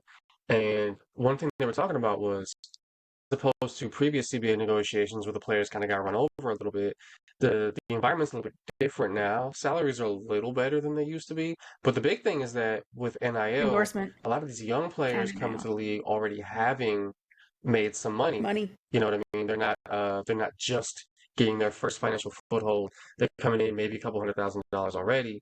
And so they're able I to weather the mean, storm of a lockout in the way that Paige Beckers WNBA is players rich. weren't able to previously. Yeah. But even some of the players who aren't necessarily Paige Beckers might have some stability to, if we had to lock out for a season, they can survive and not have to, flee to Siberia to fucking play in out in Russia or whatever. Like And they I might be able feel to hold it too, down. So they have more leverage than they've ever had before. and I don't want to say there's more solidarity than there was before because I think that's disingenuous because we're not in league meetings. I don't know. But even based on what happened at like the All Star game, like Sabrina giving half of her 3-point earnings to Sanaya Citrin was like kind of a cool movement where you could see that if there's a lockout, I feel like veterans who, like people like Brianna Stewart, for instance, who have made a ton of money both overseas in the W and on endorsements. She's making that Harry Potter money now. It's that blood money. She those players I feel like would contribute to helping underpaid players on their teams, right? Like I just feel like that's kind of the vibe that's going around the league, right? The league right now is that like to your point, yeah, the younger players just have more of a financial foothold than they did before, but also a lot of older players would be willing, I think, if needed, to like help out where they could because this is so important. And the young players, and I think even beyond the money, I think the young players are like, when I say smarter about it, I don't mean that they're like actually just more intelligent, but they like, it's been a business now from a younger age. Like the business element of the league is no longer new in any league. It's not just the W, but everything. Like you see these young college players come in. And that was, I think, kind of back to our conversation about becoming a corporate entity. Like you understand that this is a business and how the business works from a much younger age. And then college with NIL is already a business. So I feel like there's just an element of like everyone understands like how important the CBA is. And they have all the leverage because they also aren't stupid and they see the rise of like just women's sports. I mean, like I've seen people talking about the women's Euros that I've never seen talk about women's soccer in my entire life. And they're soccer fans. They just never watched it before. And then they're like watching women's Euro in like every game. And you're like, okay. You know, just like women's sports as a whole. Like even Calgary has a women's sports bar now. Like, it's crazy. Like, it's just kind of, like, really cool how it's grown, and I feel like everyone recognizes that they have all the leverage, and it's worth, if you're gonna plant your flag and, like, take a stand and, like, be down with all 10 toes on something, this is the time to do it, because you have the most leverage to do it. This is probably the one time, too, where a lockout or a strike would actually be on the player's side from, like, an optics perspective. Because the people, like, to your point, who are like, oh, they want the same salaries as men, like, to your point, they're just being disingenuous no matter what, because they no longer have the nobody watches women's sports argument to make because you can physically see at all of these events. Like, I mean, Switzerland's not exactly like a big soccer country for especially their women's team. And like basically the whole country showed out. Like they had hundreds of thousands of people showing up to things and like tens of thousands of people on like a bridge to like, you know, celebrate their team that lost. Like just you see like the support of in the smallest ways and the biggest of ways also. And so I think that this would be the one time where you'd have the most like public support too. Fans are going to be on player sides. Like if the players like decide to walk, I'm like, fuck yeah, get your money. Screw the league. This is their fault. Like they've opted to take forever to expand and take forever to do certain things and be shady with the money. So like, yeah, screw them. Well, that's that, but like for the people who are saying they shouldn't get more money or whatever, there's the information's out there publicly now. You know, 11-year, 220. Wait, no, it was 11-year, $2.2 billion TV deal. So you're looking at over $200 million a year, right? Like that's to bring in $200 million a year. The money, there's clearly so much money in this that you can't really Yeah. deny that at this point. It's not a niche league anymore. You know what I mean? You're talking about because people saying, "Oh, it's not profitable, whatever," because it lost like $60 million. Well, 220 million a year will make up for that. I think. You know, like I think that'll swing things in the opposite direction. So I think yeah, there's Yeah. money to go around, and there will be more as more things roll in. Because the expansion fees, it's 250 million to join as an expansion team now. Just a couple of years ago, it was 50 million. But the shit is blowing up. Like, Yeah. so that means that if three teams that are joining now, you got Detroit, Cleveland, and fucking who's the third team that Philly. just Portland. Oh, Philly. Yeah. Now you got 750 million coming in just from expansion fees. It's not even from like the teams earning money just from joining the league. Expansion fees. The thing too, so but the other thing too is like this is the other thing where I think is a big part of this whole conversation though is like the accountability of the W actually showing their numbers because for the longest time like even Adam Silver like I think in 2018 as like recently as that was like you know we lost X amount of money on the WNBA but they'll never open the books to show people how they lost money. It was always just like a negotiating tool like oh we're losing money on this entity blah blah blah. But then like when the W got that $75 million cash investment from like Kareem and all those people. And then they still weren't like doing charters. And that was like when BG came back too and they needed extra security. And it's like, where did that money go? Like, what did you do with it? Because clearly you didn't use it for anything useful. Like, what the fuck? Like, where did that go?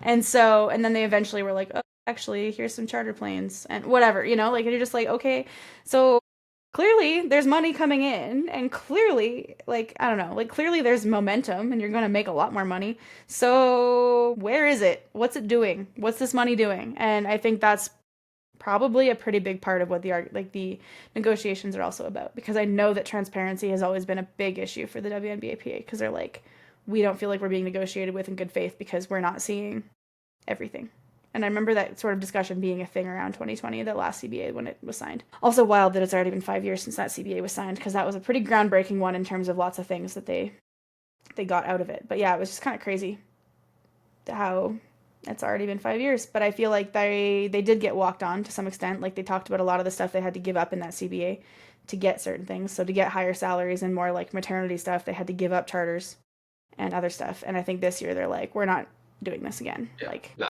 we're not gonna let you walk over us again, because we've seen how you undersold us on the TV deal that they did, because they really undersold the WNBA.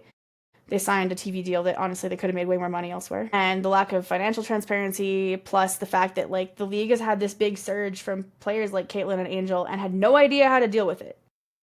And I think players see that. Like everyone sees how this is, it's not even about Caitlin and Angel, but it's about how the league wasn't prepared to deal with something like that. And there's just so many things. And then you see like a league like Unrivaled. It's a non-traditional format. It shows up and all of a sudden it's giving the players better facilities, better everything. And, you know, even EuroLeague, like Gabby Williams has talked often about, and like that Candace Parker video that was circulating Instagram that we talked about, like she called the WNBA her summer job. But Gabby Williams has probably been one of the most vocal players in the last couple of years about how like the prioritization rule that was the one thing that they had to like capitulate on, and nobody wanted to, but they had to. And it's kind of fucked the W in a lot of ways since then, because you've had some of the best players in the world, like Emma Miesemann, essentially leave the WNBA because they're like, well, I can make more money overseas, play for a club that kind of cares more about me, and I don't have to deal with this bullshit. You know, like, and I get to take I get a off season. And, you know, Gabby is always they also prioritize playing for national teams, whereas like the US, like just the culture around national teams, as we've talked about in the past, is very different. So it's like, I don't know, it's just like really, I think this CBA is like obviously very hotly, like very contentious, and I kind of love it. It's like spicy, and I think it's something that I'm interested to see more talk about too, about. And as much as I would love to, I don't want a WNBA lockout because I like watching basketball. I kind of want it to happen because I want the labor conversations. Like I want that smoke as a fan. I think that's really interesting, and I want the players to get what they're owed. I want them to get what they deserve. Yeah, and one thing I I just talked do. about is there's non-negotiables this time around for them, like something they've said publicly. So it'll be interesting to see if the league eventually gives in a little bit, or if it's going to end up being extended labor stoppage. So yeah, that'll be a thing to monitor over the course of the season, because new news keeps popping out like every couple weeks or so as each new Yeah. meeting occurs. But Well, and man, the fact shit. that players are like openly calling out the commissioner is like kind of fucked. Cool, but kind of fucked. Like when Sabally called Kathy by name, and like they've all been calling Kathy by name, and it's like, okay, like this is not a nice negotiation. So like whoever the players have on there, like, because I think Nneka Aguamake is still president of the BNBAPA. I So could yeah. be wrong. But I know Nafisa Collier is like involved because she was getting stud buds out of bed for the meeting during All Star. Should like get those hungover pink-haired girls to the meeting. But it's been really interesting to see the interest paid by like everybody from all levels, and yeah, it'll be fun to see it shake out. As an outsider, I'm sure it's not fun as a player. I'm sure it's awful, but Yeah, as probably an not outsider, a great time. yeah. But also, I'm sure if you love that stuff, you're like into it. I'm sure Wemby would love nothing more than to be in a labor negotiation. I actually really hope, my dream is that Wemby like becomes an NBA PA. Yeah, Comrade Wemby leading leading the fucking charge during the strike. Oh man, we gotta get him a cool hat too. We gotta every socialist player needs a cool hat. No, it'd be fascinating, man. It'd be interesting to see him become sort of a voice of the league as he gets older. I think maybe as a young player, you don't necessarily want to elevate guys to that, but it's pretty dope, man. Pretty cool, pretty cool. No, but I'm curious to Um, see over time like his involvement. But anyway, yeah, back to the W. All Star. May as well Atlanta. start there since there was. Oh shit, I was gonna finish on Atlanta. Oh Like I yeah, said, Atlanta. I finished on Atlanta. That was a both massive digression. Wow. both of those road wins against Phoenix and against the Lynx, both without Ryan Howard. So this Atlanta team's serious, man. They got a lot more quality on their roster than people realize. The BG thing was interesting, man. Came back to Phoenix first time, played him as an opponent after being there for what, like 11 seasons, I think, in a Phoenix uniform. Being the the second all-time leading scorer for the franchise, leading them in rebounds, blocks, all that. And really just being such a big part of the community. Like, for those who don't know, I used to live in the same suburb as Brittany Griner for a while when I was in Phoenix. So I like to see her around. It genuinely like just like a big personality. Everyone loved her. Bonner before the game said you can't even mention Phoenix without BG. Big part of the franchise's history, and it's cool seeing her back in there. They had the emotional tribute video as they got to, you know, they gotta get some tears out of everybody, and then she came out there and went to fucking work. She went to work. She almost doubled her season average in that game. She more than doubled it the next game on the road against the Lynx and the number one defense in the league. So, for people seeing that, she's like 34 now and she's scoring just 10 points a game for the season, she still got that, man. It's been de-emphasized a bit on this Atlanta team, trying to push the pace and shoot threes and all that, but she can still do that work, man. She's still real good. Nah, She's she still good. really good. I really like, I don't know, I'm happy for BG. Like, I'm sad because she left Phoenix, and like I hate seeing great players leave, but I also, and I'm not a Mercury, just in general, like I'm not a Mercury fan, but it'd be like, I'd feel the same way if like Giannis left Milwaukee or whatever. Like, I'd feel sad. Yeah, But I'm happy that she's finding success in the new situation she went to, because there's literally nothing worse as a sports fan watching a player you love leave a situation that they've always like like they're leaving their home and they go somewhere else and then it just kind of doesn't work. And like I hate that. That's my least favorite thing to watch, cuz I hate it from like for the new team, I hate it for their fans, cuz you're like, "Oh, like this player you watch them be so good elsewhere for so long and they come to you and then all of a sudden it doesn't work." And then also just it's like if you're going to leave this like legacy, I want you to be successful elsewhere and continue that legacy. So I'm like really happy for her that it's worked out in Atlanta, like new chapter. And it's fun to see her, because I also think it would have been weird seeing her in Phoenix without DT. So like I kind of like that she's getting this like chapter on her own. It's almost a little like the Tom Brady Belichick split, where it's like, except yeah, that DT is like the Belichick is no longer in the league in this case. Like no, yeah, DT yeah, is yeah. no longer in the league, but it's fun to see BG have that like Tom Brady kind of like, I'm still real fucking good season It would elsewhere. it would have hated I would have hated seeing her and DT as opponents. Like, I'm glad that she returned to Phoenix as an Yeah, opponent, is not playing against Taurasi, because it just feels like they're inseparable in a that way would have been that like wrong. a lot of player duos aren't these days. But yeah, it did also feel like Brady coming back with the Bucks and beating my Patriots. So there was a little Yeah, bit of fair enough. element of that too. Yeah, but I agree. It would have been weird seeing her play against Diana, so it is nice that she like waited to leave Phoenix. Her next chapter came when the chapter in Phoenix was like completely closed because DT was no longer there.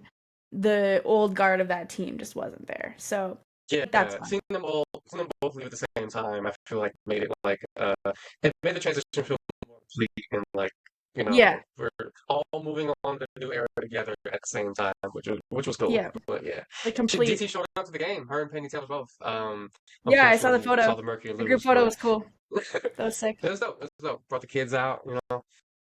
I love it. I'm like legitimately happy for BG to be like happy somewhere too, especially after everything she's been through. And like I'm happy that the exit with Phoenix also was purely like amicable. Like there was a lot of love there. Like I don't think Phoenix wanted to Yeah, lose her, but they weren't like pissed she left either, because it was also allowed them to do some team building in a different kind of way. So it was kind of like one of those like rare like win-win situations where a player's like, I'm gonna move on, but like I feel like you're cool with that too.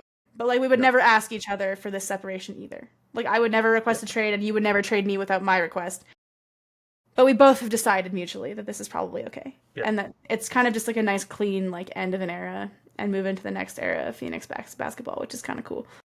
Because I felt A like it much never really, shorter era. Everyone is so much shorter now. Like, I'm so used to seeing yeah, an enormous but 6 more foot 9 modern. center in But the it's like a paint. more modern era. Like Yeah, to me it feels more modern because it's like the W is starting to move a bit like the NBA, where like the it's not as centered around bigs yeah. anymore. Pace and It's more of a pace. guard and forward league. Whereas in the W, I guess the difference between big and forward is like literally 2 inches in some cases, so whatever. But Yeah. whereas the NBA still has like legit 7-footers, but who are very Yeah, good. Alyssa Thomas But is for 6'2", a and while Terrence there, it Rossy was felt 6'1", and they could not be more different as ball players, like at all. right. Yeah, the W has been, but at the same time, like when the W, if a player has like an elite post player, like it still tends to be very built around them. So, but it's very interesting how the league is slowly moving more stylistically towards that kind of like. So this current Mercury roster is very like modern in my mind. So, but I do like that it was a clean break, and I'm sure as a fan that kind of makes it easier. Because honestly, like for me, I felt like the way that this Chicago Sky like kind of all fell apart, like with everyone leaving, like with Sloot, Candace, everybody leaving at once, really sucked. And because it didn't transition to something else good, mostly, is probably the biggest issue. Is we had the weird gap year kind of, the coach left and just the weird morass of stuff. Like I loved watching Courtney Williams that season, but it was just not quite the same kind of vibe as like transitioning directly from DT and BG into a new era of Sabally, AT, and Copper. Because even AT is a lot older than Sabally and Copper, so it's kind of cool too. Because like even once AT decides to retire, like I assume they'll all play together till that end. Because AT is in her 30s now, I think, right? So 34, I believe. It's yeah, still so one of she's the really near fastest the end players of on the her. She's court, older man. than I thought. She's kind of older Yeah. than I thought. I mean, she's going to play at a high level for a long time, I have no doubt, to be honest. But I also feel like, yeah, they'll probably play out the rest of her career together. But then Sabally and Copper is still a great duo that you can build around and like do stuff with, right? Like, so it's kind of like the perfect transition plan as the Mercury, as far as the Mercury go. And I mean, the W can turn over a roster a lot faster than the NBA, so that's also a thing. Especially next But year when like half the league becomes free agents because everyone wanted yeah, to they all nobody wanted waited to it out. contract that ran through the new CBA Yeah. in case the salaries went up. So there could be some really different looking teams next season, man. There We could be some. we're gonna have to have like a WNBA free agency bonanza next year, like some kind of like That's gonna be event. a 14-hour episode. Like That's gonna be wild. it's just like, We oh, have to do like turns a out live stream or every some player shit. in the league is with a different team this year. Who saw Yeah, this coming? It's like a yeah. fucking fantasy It's like the NFL all of a sudden. It's like the NFL where there's no guaranteed contracts and the whole roster can change over in a year. It's pretty much like that. Yeah. It's like The Mystics have 12 new players? How many players are on the Mystics? 12. There are 12 players in the Mystics. They're all new. yeah, yeah. Although the I Mystics mean, like shit. man, the Mystics fucking lucked into like well didn't luck into it, but they picked like they got their franchise cornerstones in this draft, plus adding that to Shakira Austin, and it's been really fun to see how Iriafen and Austin have played together now that Austin's been healthy. The Mystics are going to be real friggin' good going forward, and I'm actually like I understand why Emma wouldn't go there because she plays the same position as both of those players, Yeah. but at the same time, like the Mystics are going to be fun in a couple years. Like they're already fun, but they're going to be like Yeah. if they can figure out a couple guards around, like if Jade Melbourne like hits, like she's shown lots of progress. Sanaya Citron's clearly a hit. Like if they can flesh out a little more of that roster, like oof, If they Washington can has something stop going there. turning the ball over every other possession, they will be really, really good. I think a lot of that's just yeah, guard play. I mean, like Citron's really young, and then their other Yeah. guards are fine, but not anything. Like Jade Melbourne's really young too, as far as point guards go. I think she's only like 22 or 23, so she's got lots of potential. And I mean, she plays for Sandy Brondello internationally, so like she's got good pedigree and good like development out of her. It sounds like she's developed a really great relationship with this current Mystics coaching staff and some of the players. So I feel pretty optimistic about Jade Melbourne. I've always been a little high on her. I just felt like Seattle was the wrong place for her to be because they need people who can immediately be Right. great, right? Because they're always a contending team. They're not really a let it build and develop sort of situation. Um, so I don't know. The Mystics are pretty cool and pretty fun, and I'm excited about that. I've always had like I've had a soft spot for the Mystics, but I think in large part because of Deladon and Misamin. So the last couple of years I've been like, whatever. But now I'm kind of back to having that soft spot because I've been really enjoying watching the Sanaya Citron, Uriafin, Austin trio. It's been kind of cool. But yeah, I agree. They need to stop turning the ball over. I don't know. I feel like a lot's happened. We haven't even talked about All Star. All Star was the gayest time ever. It was amazing. We can probably just leave it at that. Everyone's seen the Stud Buds content. They did enough. We don't need to tag onto it. But I am super pumped about it. And as a gay fan, it makes me really happy that and like the W personally was actually very important in my like own kind of coming out story, to be honest. So it is really cool that the WNBA All Star Game was just like unabashedly the like gayest, coolest time, even for like the straight players, like so it was like really fun. And I liked that like Cheryl Reeve made a comment about how if even a few years ago this kind of personality and stories wouldn't have been allowed, like they wouldn't have been allowed or had the same oxygen and like the same Yep. support. And so it's exciting that that's the case, that the W is finally like embracing who it is as a league, because it wasn't even that long ago that like certain teams refused to have a pride night because players objected to it. So it's been kind of fun to see. I'm looking at you, Indiana Fever. So unsurprisingly, but I'm The new CBA will include the gays versus straights all-star game though. That's It should though, not sure. but it should. Because I mean, we'd get to watch Sabrina and Asia team up against the whole league, basically. Everyone else. No, it would be pretty cool. I don't know. It I would see be some pretty cool. accounts on Twitter and Instagram making rosters for it, and I was Yeah, like, yeah. And some of them there's this is some actually a legit. pretty good game. This is Yeah, like it'd be a legit. good game. I would watch that for sure. Yeah, it'd Oh be yeah, good. oh yeah. I would Yeah, I would go with 10. Like I would fly to that shit. yeah. I would make an attempt. I would risk crossing the border for that. I don't know what city will be an appropriate host for it though, because I'm like I feel like certain cities like you know what side they're gonna go, they're gonna be Well, it's reporting. got to be Actually, San you need a Francisco. neutral site. You need a neutral No, site. it's got to San be like Francisco's a home team. San Francisco's a home game for Team Queer for sure. True. Yeah, that's fair. That's I fair. said someone from San Francisco. We would all be rooting for Team Queer for sure. No, you're right. That's why I suggested San Francisco. LA seems like it might be Like neutral LA, territory though. That might work. weirdly, That might huh? work. LA or New York Where? might be neutral territory. I think Yeah, I was either just either gonna one say of because those. they seem like meccas of basketball versus whereas it's not quite so much just like a mecca of gay. It's The like they're best gay part friendly, about but they're not like, and they have like gay neighborhoods, but they're not necessarily yeah, like, and like yeah, it's easy to integral, live. yeah, and like integral to queer history in terms of like Stonewall being in New York and like Yeah, yeah. integral like historic communities, but also there's also famous straight people from those places too. I also feel like you just have to make it about the basketball a little. Like you should pick a city that's like about the basketball. I love there being like a factoid. Like, did you know there's famous straight people from New York too? Shocking, I know. Crazy. Wild. No, I agree. I feel like New York or LA would have to be it just because you need like because like Miami would be too queer, even though Florida is Florida. It'd just be too queer because it's Miami. I Well, you mean, definitely Indiana couldn't was have it like in this like another part of ironically, Florida. You couldn't Indiana have was it in like like Jacksonville. yeah. Ironically, Indianapolis was like the straightest possible place for stud buds to like be a hit. So that was pretty awesome. Man, no kidding, no kidding. That was pretty funny. I mean, like Minneapolis would be fine. I don't know much about Minnesota, but they had Prince, so like there's gay people there. Pretty liberal city. Yeah, yeah. Um yeah, yeah. No, but I need to see this. I really do need to see this All-Star game. Like the NBA is actually talking about World versus USA and now I'm like, "Okay, so WNBA, we need to talk about queer versus straight because it'd be so good." Now, you know that the crazy like homophobes would be all over that shit. But I mean, they already Yeah. are, so whatever. Like fuck it, lean into it. Yeah, already running Shit. against them. Yeah. No, they need to put it in Toronto. Yeah. Toronto. New Could work. city, Could work. historic gay community, Yeah. plus like I don't know, just all at once. That'd be amazing. New league, it'd be like new team, new format. I remember when I first moved to Toronto, like day one, I'm in a hotel and some dude approaches me at the gym and asks me a bunch of weird questions. And he's like, "Man, I just don't like being in Toronto because it's too gay or whatever." And I was like, and it's funny because like I did not have the response I think he was trying to fish out of me. I was like, "Oh, I didn't realize Toronto was so progressive." Like, you know what I mean? I was like, "That's cool." No, that's exactly how I feel when I talk to any white person for more than 5 minutes. And they immediately bring up immigration. I'm like, I don't. This is not going to go You where you are in think it's going to Calgary. go, bud. You are in No, it's Calgary. not even here. It's literally been in other provinces, like everywhere. You just like talked like Yeah. I don't know if you talk to like an older white person for more than 5 minutes and you're white, they will immediately start going that direction. You're like, I don't think this is gonna go where you think it's gonna go, bud. But okay, Yeah. like It's a I'll tough have crowd this out here, man. conversation, but you're not gonna enjoy it.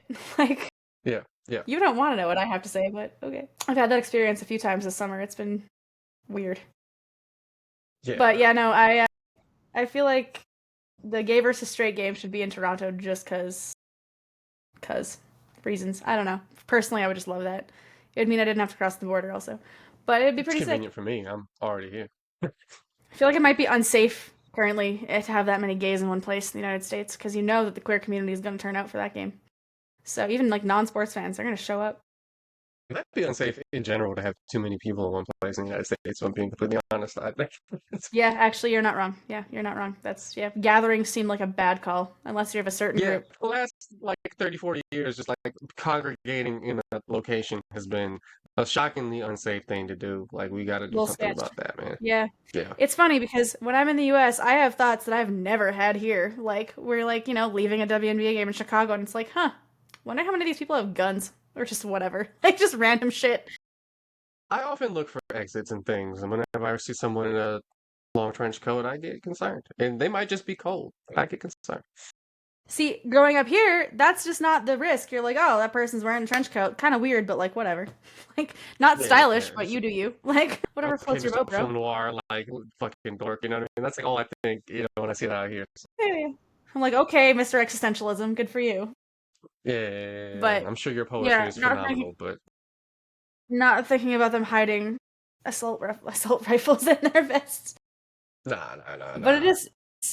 it's kind of wild. I don't know, but I don't worry about anyone popping the trunk here. Nobody even fucking drives, man. Like well, in I'm in the Toronto, city. Everyone's taking transit. speak for yourself. I live in a car city.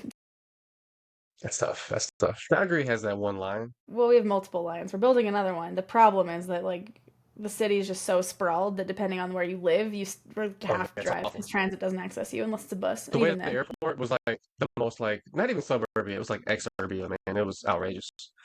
it's It more was so suburby far. now because Calgary's grown into other city, like another city at this point. Like Yeah, Airdrie is essentially a suburb now, so like the airport's not quite yeah. as like on the fringes anymore. But yeah, pretty much. But I mean, like I don't know, that's not super uncommon for airports because like Stockholm's airport is in another city entirely. It's not in Stockholm. It's in Arlanda. It's Denver's like isn't a even solid in the fucking hour. mountains. Denver's Sorry. is on like sea level. Yeah, Denver's is like in sea level, and Denver is mile high. I'm like, I remember getting like on the way to Denver. It's like that's where the airport is. We have it's 45 not minutes left on our close. drive. I Well, don't and understand. we always the joke here is that like Calgary's airport is on the fringes of the city, but like it's still in the city, firmly in the city. Whereas like Edmonton's international airport is in another city called Leduc. So we just jokingly call it the Leduc International Airport because it is not in Edmonton. Not even close, but all right. I mean, nobody flies in and out of Edmonton as much anyway, so whatever. Who cares? I don't care about Edmonton. Neither should you. Anyway, the NBA things. So yeah, Vegas. Speaking of the NBA cities that are fun to party in, we're picking random transitions now, but I feel like are they cooked? Are they cooked? I don't know. How do we I kind of hope so. like? I don't because I love Asia, but I'm also like, huh? The vibes aren't vibing still. Since we did our They like also little just tier haven't maker. been. They also just haven't been that good for a team with the best No, they offensive just player in the sport to to not be actually be like a bottom something offense, like a bottom five offense. It's not great. It's not what you want. it's pretty They're rough. second to last in I assists per mean, game, which this is a playmaking void, which sucks because you got Chelsea Gray on the team. That's they kind have of the point her god. thing. Yeah. You're like, how is this possible with the point god? I know. I've been feeling a lot of feelings about the Aces. So they traded for Nilissa Smith, so they broke up Dejanay and Nilissa. They broke up the power couple in Dallas. That was kind of upsetting, I'm not gonna lie. As a lesbian, that was upsetting. But it's been good for the Aces. Like Melissa's worked out. The funniest thing that's come from that so far has been her and her girlfriend publicly feuding on Twitter about whether or not it was a foul. That's been hilarious. Saw that. That's pretty good. That's pretty good. So good. But it is really weird that a team with Chelsea Gray is not assisting the ball very much, but I don't think it's really a matter of her not passing. I think it's people not making shots. Mm. Jewel Lloyd still hasn't clicked in the way that we all expected. So She just got moved to the bench too. I didn't even realize that. Damn. I have not watched as much basketball as I should, which is hilarious. Doing a basketball podcast, probably should admit that out loud, but here we are. Yeah, damn. That's not good. Don't love that. I don't know. I mean, maybe it is good for their bench. They don't have a bench, but it's just weird. I don't know. The vibes are strange. The Becky Hammon is giving me like as a Raptors fan, she's giving me the Nick Nurse vibes of like is a coach who's good for a team that just needs to get over the top, but as soon as things get a little wonky, like your roster's not quite as good or something else happens like that, maybe not the best. Like because they don't have a bench, they have no development, they have no player development pipeline. I mean, Kate Martin is in their player development pipeline is currently with the Valkyries. So it's kind of weird that I don't know. They've struggled with the young players they've drafted. They haven't really had good luck in developing those players, and then their starting five can only do so much as they age. They've kind of stagnated. The trade for Jewel has not worked out. But that being said, I'm also a person who genuinely believes trades need more than one season to kind of fully understand how they work because I mean, she was traded well before training camp and all that stuff. So it's not like it was a quick kind of like, oh, you're in the building and we have to figure it out now. But I do think it takes time to sort that out. It's a new environment, and Jewel had only ever played in Seattle with certain type of player, and it's not like this. Chelsea Gray is an amazing point guard, but her and Sue Bird are different types of players. It's just been interesting. I don't think Jewel's played with another player who is like the main scoring option, because like Asia, she's played with Brianna Stewart, but it's just different. So I don't know. That'll take time. I'm not willing to completely say that was a failed trade yet, but I also am a little disappointed with how it's been going. Asia's been hot like hooping, but everyone else is, I don't know. I just don't know what's going on. It just feels like maybe Kelsey Plum was the straw that stirred the drink, and now she's gone. They weren't that good last year with her either, to be honest. So no, they weren't. I mean, I'm sure she was definitely hooping, but like, is there something else there? They need more than just. I think it's the bench. I think it's a serious lack of depth. It's the fact that they have nobody really outside of the starting five, because the starting five is what, like, it's Jackie, Chelsea, Asia, Jewel, and either Nalissa or Kia Stokes or Aaliyah Nye. Shout out to Aaliyah Nye, she's been pretty cool, but I don't know, they have nothing really on the bench. Like, I'm actually really surprised how little Dana Evans has given them. As a Dana stan, that's been pretty disappointing. She's not been super good. I don't know how much she's played. I haven't honestly watched that many Aces games, but it just seems, I don't know, like, something's not right there, and part of me kind of wonders if I'm always the first to kind of defend coaches when I feel like they get fired unceremoniously, and I like never really call for coaches' heads, but I do wonder if Becky Hammond's message has gone a little stale. Like, I just don't know, maybe if she's equipped to, I just don't know if she's equipped to like handle this kind of roster. It really honestly does remind me so much of the Nick Nurse situation, where it's like she comes into an amazing situation, is a really smart coach, brings a lot to the table. It's not just the star talent. Like, you have to do something with that star talent, because everyone always makes the argument that, Dwayne Casey would have won a championship with Kawhi on his roster too, and I'm like, I don't think so, because Nick Nurse made adjustments in those playoffs that Dwayne Casey would have never done. Dwayne Casey would have never put a box and one on Steph Curry, for instance. So, like, I do wonder, and like, Becky brings a lot to the table as a coach, but I just wonder if that message has maybe gotten a little bit stale. And you can kind of almost see it in press conferences. Like, she's saying stuff, and I don't know, the vibes are just not the same. And I'm a vibes person. I do think like the vibes can be good when you're losing.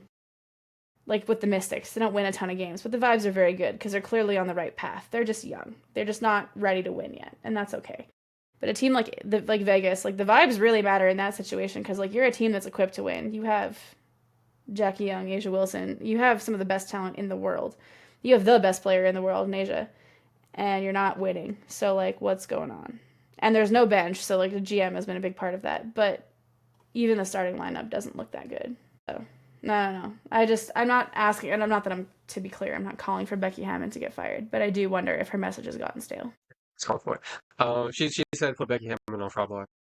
But no, absolutely. she reported her to her bank possible fraud. No, it's possible. I don't necessarily think they're going to get the head coaching change, but 2 disappointing seasons in a row tends to be when that kind of thing happens. But I do think when the free agency fucking extravaganza of 2025 comes about, / 2026, I guess. I don't know when free agency opens exactly, but when that happens, we're going to see some different faces in Vegas, especially since that's a team that's willing to pay, they're going to spend whatever the new cap is, whatever the new amount of money that's available to spend is, they're going to spend it. So we're going to see some very different faces. The other thing that's interesting, though, is the W is a hard-capped league. The NBA is unofficially now because of the CBA, but technically is not a hard-cap league, where the W is. So that does limit the ability, like, yeah, you're willing to spend, but that only goes so far because everyone has the same amount of money to spend. But I do think you're right that free agency will do good for them, because a lot of players who wouldn't want to play with Asia Wilson, let's be real. She's going to be the best recruiter in the league. But yeah, I don't know. I'm curious to see what happens, like whether or not they do change coaches after this. It depends where they finish. If they don't, because I think right now they're still in the playoff hunt, but yeah, barely. 500 is a playoff spot currently. I believe they're 7th or 8th last time I checked. Apparently the Fever occupying, or sorry, the Mystics are holding on to the last playoff spot. Yeah. Okay, so the Aces are, but the Aces are barely. The Aces are literally 1 seat above the Mystics. That's not how I expected the season to go. That's for freaking sure. Holy shit. On the bright side for them, they'll be able to. So they're only a game ahead of the Golden State Valkyries, but they are in a better position to hold them off now that Kayla Thornton is out for the season. She was the leading scorer on Yeah, a surprisingly competitive Valkyries team that was sitting in the playoff spot for a while, but it's gonna big be a little bit bummer harder for for them to make up that ground now that. yeah. So that's at least a plus for Vegas now is that they have a little bit better hold on. They're currently in seventh. You know they should be able to keep it. They should be able to keep the top 8 spot unless Cameron Brink and the Sparks go crazy. And also, I guess Golden State somehow finds another resurgence because Chicago, Connecticut, and Dallas are out. They're not going to make the playoffs. There's just too much ground to make No, up. Even if, Chicago looks like there was a chance for a minute, but yeah, there is not.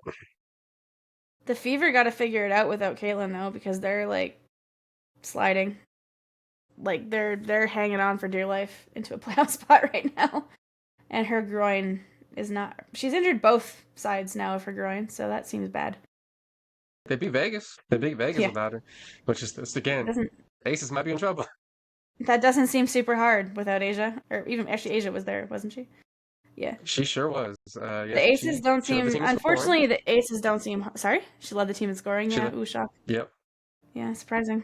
So They surprising. lost by double digits to the Beaver.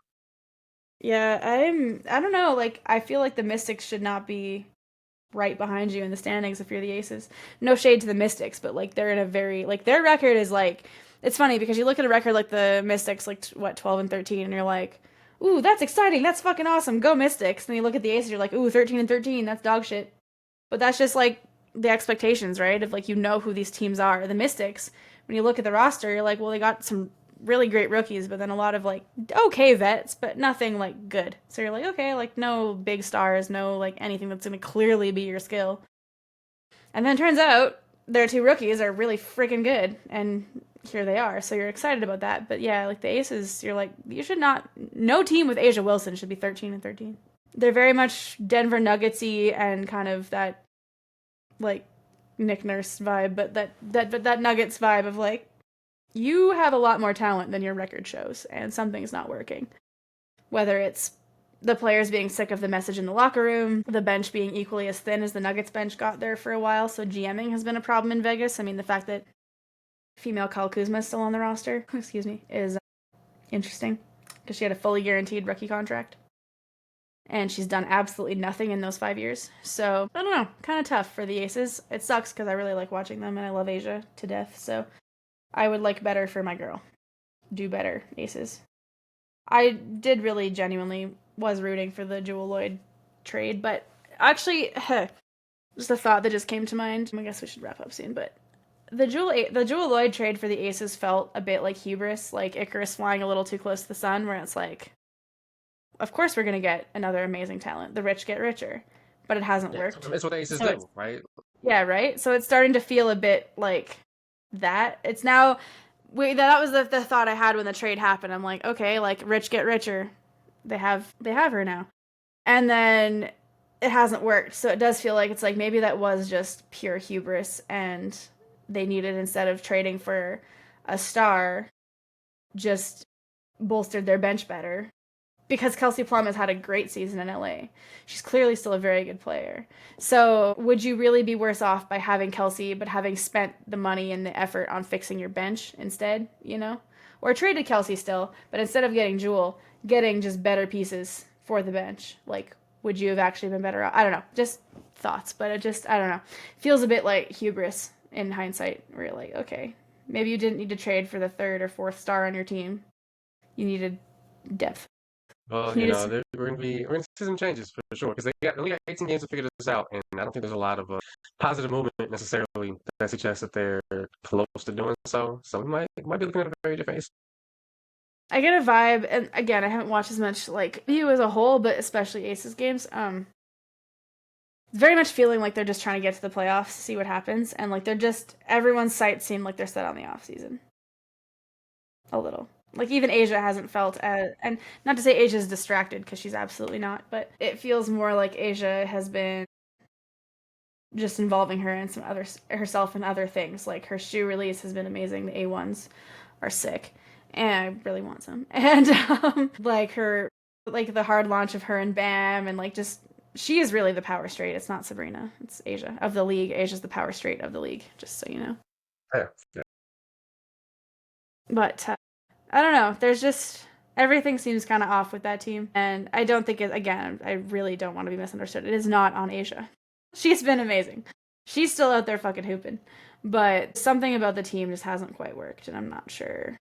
It feels like hubris, frankly. Like the trade for Jewel Lloyd felt unnecessary and might have messed with the team. Not Jewel Lloyd's fault, just in general, it doesn't feel like things have gelled how they should.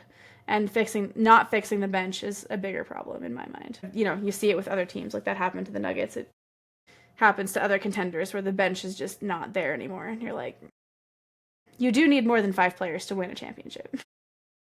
Yeah. You have to go. Yeah. Like you may only need 8, but you still need 8. And they don't even have that. Oh. That's concerning. I really did hope that Dana would be better, but that hasn't really worked out. I'm not sure. I don't think anything is working out for the Aces, though. I don't know. I don't think it's one thing. I think it's everything combined. It's just, ugh. Big old woof. Yeah, just kind of everything going bad at the same time. But you know, still 500, still in the playoff spot. But gotta make some changes, gotta make some adjustments soon because they ain't a whole lot of time. Feel like if they make the playoffs, manage to win a round and get to the second round, Becky's safe. If they make it to the playoffs, lose in the first round, I'm unsure. If they don't make the playoffs, she's done. Yeah, no, for sure. That feels probably right. But I also just realized we've gone an entire episode without talking about the wine that we actually drank on this episode. So I guess I'll let you talk about your wine first. We have separate wines today. Again, I pulled something out that I've had for a while now. I think I bought it way before I even moved to Canada, so which is a really, really fucking nice wine. It turns out I was worried. So apparently I still have a little bit of the sticker here. I got a 94 from somebody, not wine enthusiast. There's an Italian reviewer, which is fun. Yeah, dude. I was worried my movers would have fucked it up, stored it improperly, and that I was gonna open it. It was gonna be a big old bottle of vinegar. I was wrong. Once it's opened up, sat in my glass for a while, hit some air. It's been fucking really good. I'm kind of mad that I'm flying tomorrow because otherwise I would have loved to spend a couple of days just drinking this thing. But it's good shit, man. Highly recommend. so it means you just have a gotta fun like little drink story. it all today. So you just gotta drink it Man, all today. really should. I really should not, but it I think would you be should. worth doing.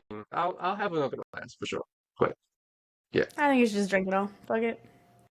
Who cares? It's like I don't know. It's like everything's made up and the points don't matter. So who cares? Just drink the wine. yeah, the world might not be here in like 3 months anyway, so whatever. Right? Exactly. Life is short and could be shorter than we'd ever thought. So enjoy the wine. Drink that glass of wine, everyone. It's a nice deep red. Yeah. You went. It's funny. So we both were, since you're leaving and whatever, we had decided we're just going to drink whatever we had for wine, which I think my collection's significantly larger, but that doesn't matter. So, but independently of each other, we both went with Italian wine. So I chose the Rosato Feudi di San Grigorio Rosé from Campania, Italy, so from the south. I bought this bottle because someone recommended it. There's a store in Calgary, I think I've mentioned it, called Willow Park before. You'll see it in our Instagram videos because I'm there a lot. I basically live there. Don't worry about it. This got first place in the Rosé Festival, and so I bought some, and yeah, it slaps. I understand why it was first in the Rosé Festival. It's real good. Tastes like cherries, which during the summer in Canada, especially in the West, is basically summer is just buying fresh cherries. So yeah, it's quite tasty. I would buy this again for sure. But we both chose Italian wine because Italian wine is the best. Although, ironically, based on the list of wines we've done for the episode, we've mostly done French wine, but Italy is certainly a close second.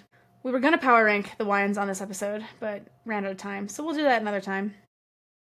But we're going to post that on Instagram as well, so you can get a list of everything we've drank on our episodes, what we think were the best, what was the worst. Definitely my Romanian wine, that was definitely the worst.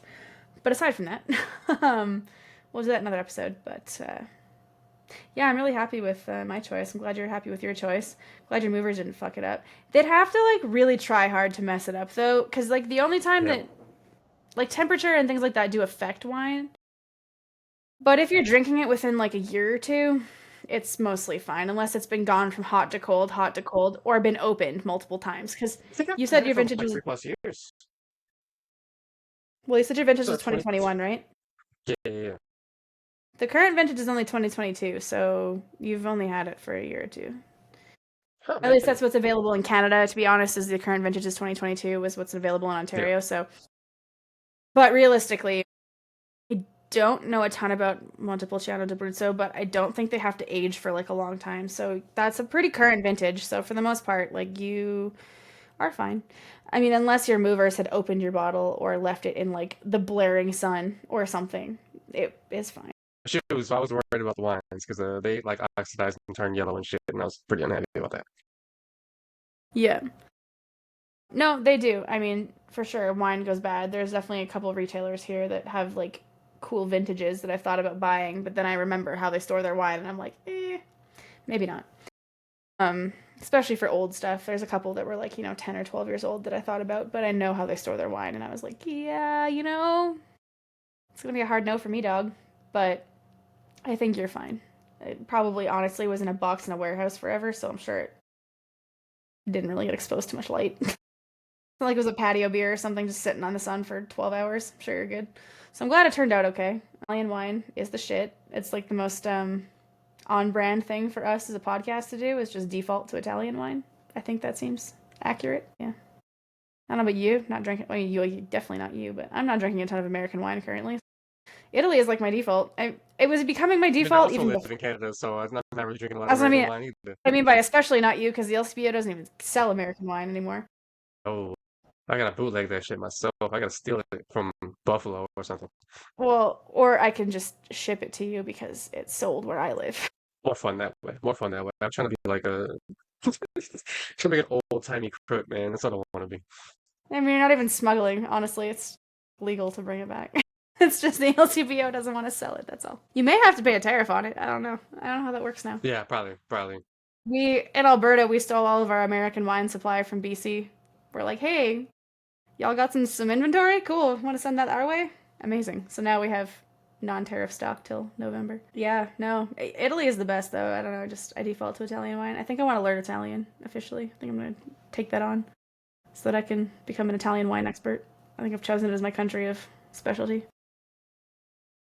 But, anyways, on that note, any other final thoughts before we wrap up here? We've gone a little longer than usual, but it's also been a month since we podcasted, so, like, sorry for extra If time. we if Misaman wins Finals MVP again, we gotta do a Belgian beer. Okay, we're gonna drink some Saison or some, like, Lambrix or something, some, like, Lambic, some, like, Belgian beer. We're gonna have to go wine adjacent for Belgium. I don't think they have Fucking much of a wine culture. just do Rochefort 10 and just get absolutely fucking hammered. Shit is so strong. I've heard worse ideas. Golden dry with the big bottle. Yeah, Where it's just like, why would a beer that strong be in a bottle this big? There's no reason for this shit. absolutely no good reason. No, we gotta drink, Yeah. or we gotta drink, oh god, the Belgian, it's got, like, an elephant on it. Delirium. Delirium, yeah. Just drink a bunch of Yeah. delirium. It's like 13% beer. Fucked up. Let that shit go. One of my friends who I used to work with, he's a sales rep for the company that represents Delirium now. So that's cool. I love Belgian beer. Speaking of monks making beer, Belgians, they know what's up. If Wemby becomes a different type of monk every offseason, A new monk quest every off season. I'd be into that. he becomes like a Belgian beer monk next year, and then the next year he just like lives with nuns for a while or something like that. Oh man. He's like in the Vatican. Becoming, I mean, it's too bad. Actually, that would be perfect if he played for the Bulls because the new Pope would be super into it. He trains like the Vatican security forces or some shit. Yeah. Unfortunately, Wemby plays for the Spurs and not the Bulls because Pope Bob would be super into the Bulls Oh my God. NBA player, but that's okay. But you know what? Shout out to Pope Bob. He's been doing a great job of keeping the Catholic Church on the progressive path. Well, if Wemby played for the Bulls, they would win the championship every year off the mandate of heaven. So like, it wouldn't be fair. It's true. It would have taken like 30 years to get there, but they would have gone from Michael Jordan to Wemby. It's like a 30-year gap in between, but like that's fine. Doesn't matter. 10 straight championships. No sweat. Yeah, shit. All right, well, we're back. Have fun on your little trip here you're taking, and then we'll be back in a couple of weeks. We're gonna power rank these wines, do some other stuff. We'll probably revisit our tiers of WNBA teams because a lot has changed since we did the tiers. I don't know. We'll figure it out. But we will be back in a week or two. We're gonna go back to posting on Instagram a little more regularly. All that jazz. I will be first at a jazz festival, then I'll be watching the New York Liberty hang like maybe 115 points on the Connecticut Sun. So that'll be a little adventure. Yeah. So I'll be in Uncasville, the most popular place in whichever part of Connecticut Uncasville happens to be in. I've been there. I don't really know Connecticut geography that well, but man, I didn't even take major roads to get there. It was back roads the whole way. It was not a lot of light on the way Well, back. It was kind of uncomfortable. I did not enjoy the drive. Since you've talked actively about the pizza in New Haven, gonna need a report. It's pretty good. Yeah. It's pretty good. It's really good pizza, but like having it in the arena, like it's exceptional for arena pizza. Like it's better than like arena food should So be. like we're gonna need to report on the Instagram. Yeah. The Wine and I got Dime caught on Instagram ESPN eating it last time I went to a Sun game, so we'll see if I end up on camera again, just like housing half of pizza. No, definitely gonna need a report on that. But yeah, I'm a little jealous. Not gonna lie. I will not be attending any WNBA games this year because I don't want to go to the United States. So here we are. Next year. Tempo time. Well, yeah. Ideally in March I'll be going to Napa for some wine content, but we'll see how that goes. Gotta win first. But yeah, tempo next year. That'll be good. Aside from that, yeah. In the words of Stringer Bell, just want you to put the word out that we're back up. We're back up. Our little break is over. So we'll be back. Keep an eye on Instagram for more stuff. Instagram and TikTok, I guess, and whatever's left of Twitter. We're both technically still there.